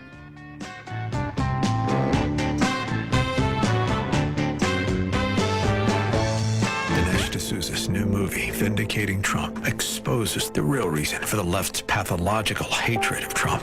Trump has beaten back every attack against him. I am your voice. We have one target. Let's look at everything. Campaign, his family. Isn't that election interference? It's not interference if we do it. And that scares them. Vindicating Trump. In theaters nationwide, Friday, September 27th. Get your tickets today at vindicatingtrump.com. Rated PG-13. May be inappropriate for children under 13. First, they tried to pack the Supreme Court. Then they tried to delegitimize it. Now the radical left wants to overhaul the court. They call it reform. My friends at First Liberty call it a Supreme Court coup. The left's plan to end lifetime tenure and purge the conservative justices will lead to America's downfall. That's not an exaggeration. This plan is really just that dangerous. If we lose the court, we lose our country, and we can't let that happen. Join the fight to save the court. Learn more at supremecoup.com/Larry, supremecoup.com/Larry.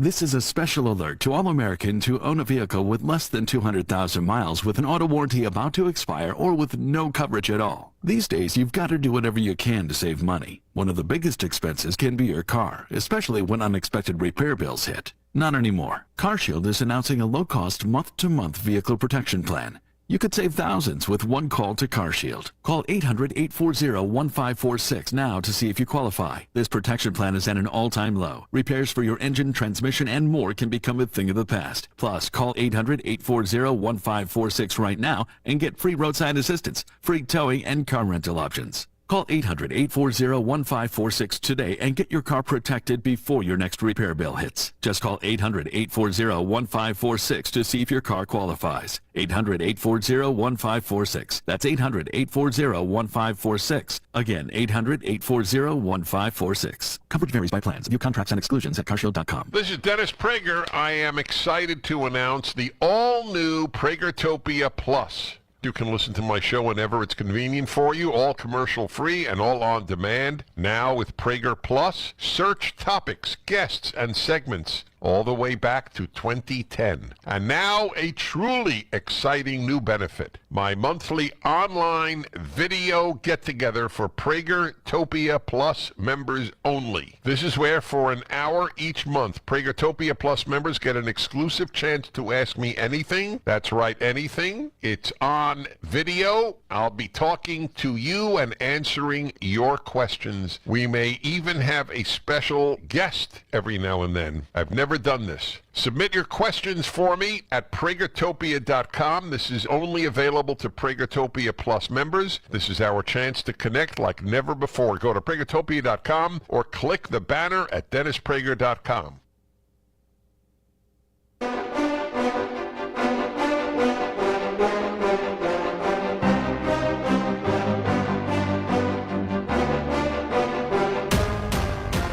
Nationwide and coast to coast, it's the Larry Elder Show.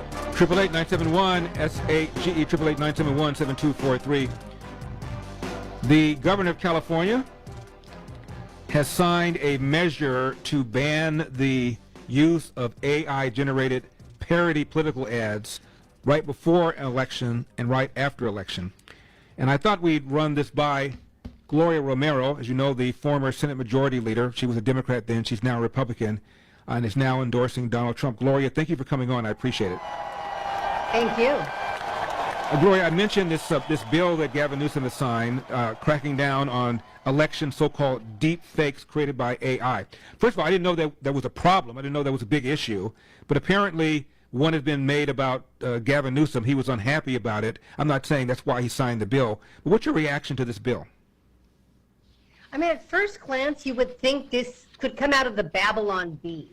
Essentially, what the governor has done is essentially to say it is a crime to laugh, to make a joke, to have parody. And as you pointed out in your introduction, this is not going to even pass the smell test of the United States Constitution. I think this shows the part of Gavin Newsom that has a very thin skin. He can talk about all the technology, AI, blah, blah, blah, the deep fakes. I think it really shows what thin skin he has and the inability to tolerate the people of California or anywhere criticizing and laughing at his performance as a governor. That's really what this is about. It's about a thin-skinned governor who does not care about the United States Constitution, and it's going to be thrown out. And Gloria, there has been a Newsom spoof ad that's been created. I'll play a little bit of it for you. Number 23, please. Hi, I'm Gavin Newsom, the governor of California. This is a message for the people of America, given in my authentically recorded, non-AI voice. Thanks to my leadership over the last several years, California has become a world leader in extremist left-wing governance. My policies were so effective that almost 1 million people are now fleeing the state every year. We even ran out of U-Hauls. During the COVID pandemic, I locked everyone in their homes and shut down businesses for months. Anyway, so Gloria, you get the you get the flavor. I guess he was not happy. Exactly. And as the ad says at the top, you see the Babylon Bee, because this is, I mean, it's just incredible. I think if this continues, we're going to basically have to ban Gutfeld. We might ban Jimmy Kimmel if he was still funny, which he isn't any longer. But it basically says you can't laugh or mock or make fun of your elected officials, and it's really about a thin-skinned governor. It will be thrown out. My guest is Gloria Romero, the former Senate Majority Leader as a Democrat. She's now a Republican. Let's talk about Proposition 36, which would essentially, Gloria, repeal Proposition 47. What's your take? Well, you know, I have long believed that we need to make reforms in our criminal justice system, including prosecutions, et cetera, taking a look at this. Prop 47 was an effort to do that, but after 10 years of having Prop 47, even before the clock has run out, the people of California have recognized it's just not working. And because the legislature has refused to take this on and make these changes legislatively, the people, via the initiative process, have taken it upon ourselves to move this forward, get the signatures, to bring about needed changes to Prop 47. That's what we're seeing, and so it will be on the ballot. recent polling shows something like 71% of Californians are in support of this.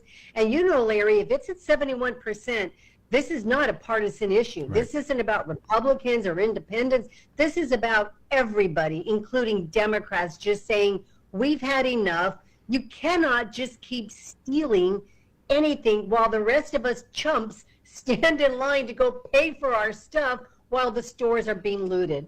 Gloria, I talked to a lot of cops about the impact of 47, and they talked about, obviously, the thefts. They also talked about this changed the person that's on the street doing meth. At one time before 47, you could approach that person and say, okay, you're going to rehab or you're going to jail.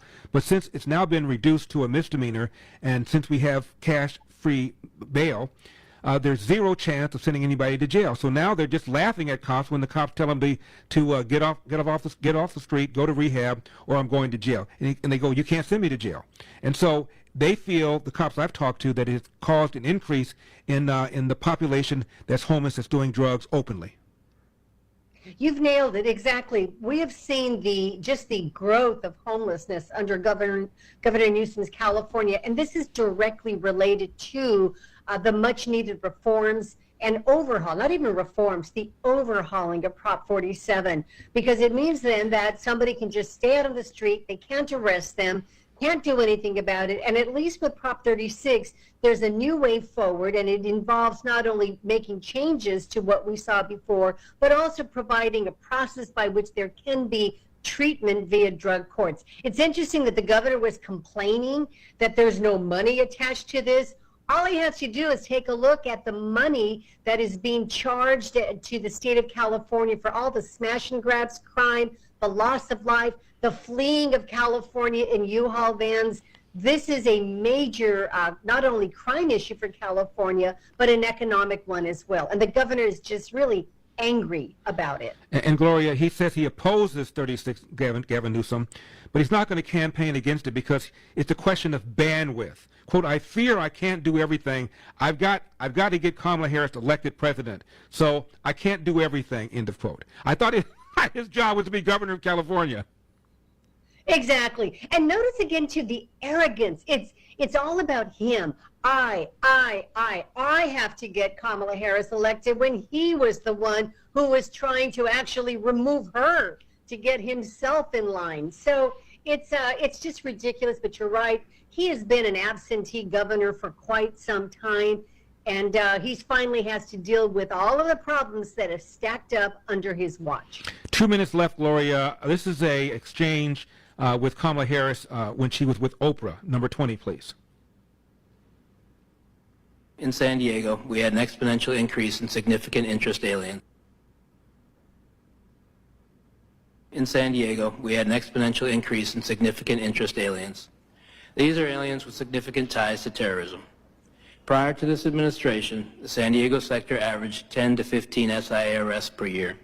Once word was out the border was far easier to cross, San Diego went to over 100 SIAs in 2022, well over that in 2023, and even more than that registered this year. Okay, These are Gloria, that was a Border Patrol agent, San Diego area, testifying under oath. Not only have we had an influx of illegal aliens, but the Biden-Harris administration told us not to say anything publicly for fear of spooking people and letting them know how dangerous it was. I had wondered if Oprah and Kamala had transitioned at first. You're actually right on that. I've seen that clip. This is something where the vice president, the border czar, the heartbeat away from the presidency, she needs to be asked about this. Was there a cover-up? Did they try to withhold this information from the public? You know, she's the native daughter of California, and also Gavin Newsom can stand right next to her. I believe there's some cover-up to try to obfuscate the information that was coming across the border and further reinforcing how failed her policy is. But it's just shameful. I'm glad it's finally coming out, but the vice president needs to answer to this. Gloria Romero, Gloria, as always, thank you very much for coming on. I appreciate it. Thank you, Larry. You got it. God bless. 888-971-SAGE. Larry Elder.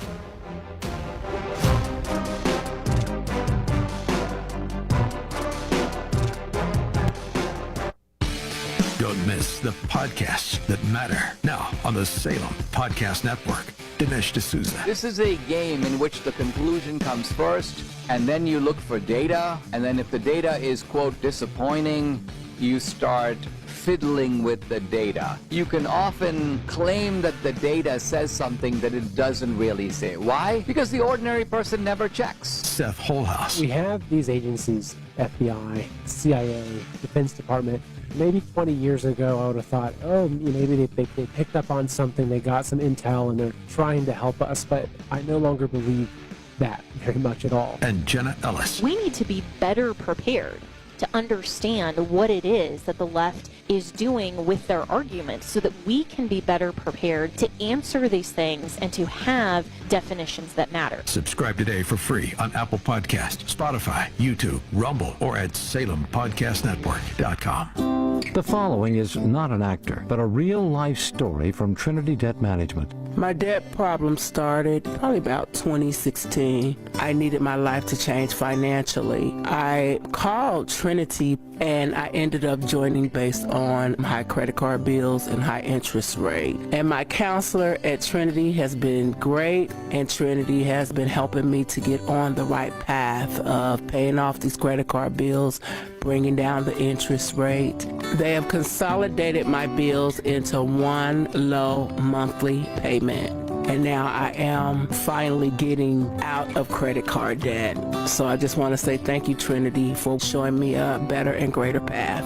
If you're in debt and you need help, call Trinity at 1-800-990-6976. My name is Sharon, and soon I will be debt-free for keeps. 1-800-990-6976.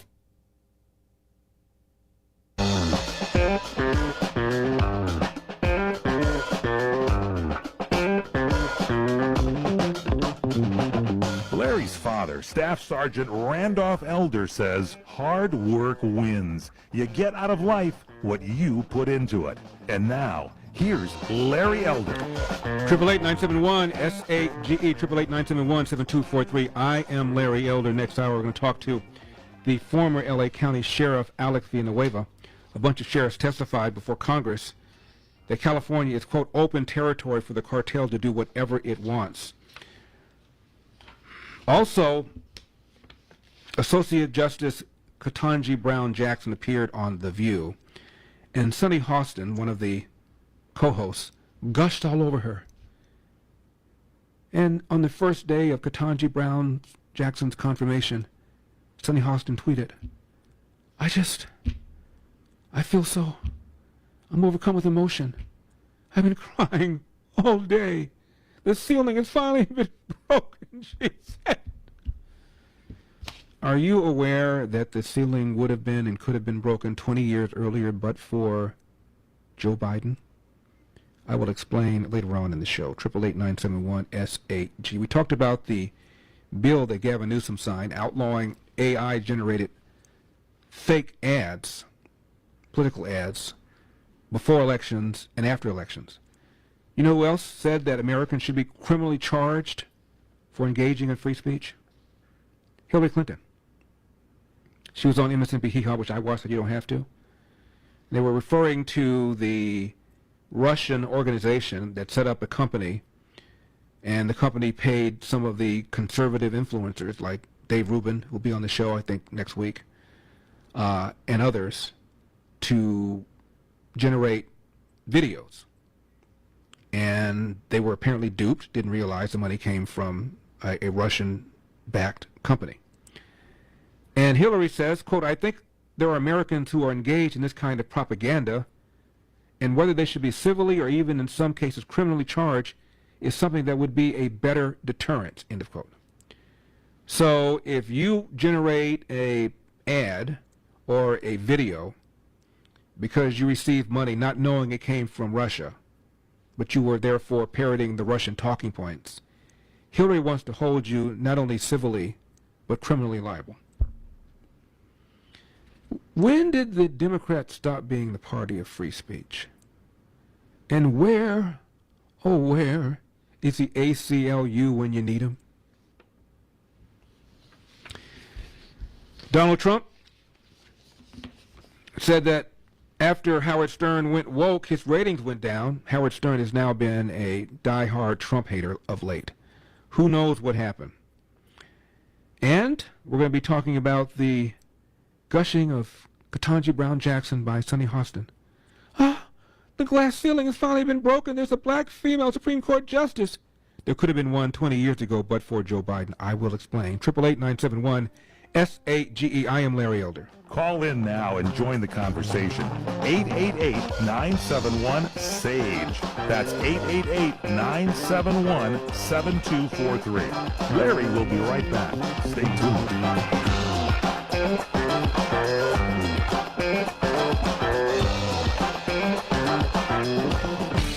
Don't miss the podcasts that matter. Now on the Salem Podcast Network. Dinesh D'Souza. This is a game in which the conclusion comes first, and then you look for data, and then if the data is, quote, disappointing, you start fiddling with the data. You can often claim that the data says something that it doesn't really say. Why? Because the ordinary person never checks. Seth Holhouse. We have these agencies, FBI, CIA, Defense Department. Maybe 20 years ago, I would have thought, oh, maybe they picked up on something, they got some intel, and they're trying to help us. But I no longer believe that very much at all. And Jenna Ellis. We need to be better prepared to understand what it is that the left is doing with their arguments so that we can be better prepared to answer these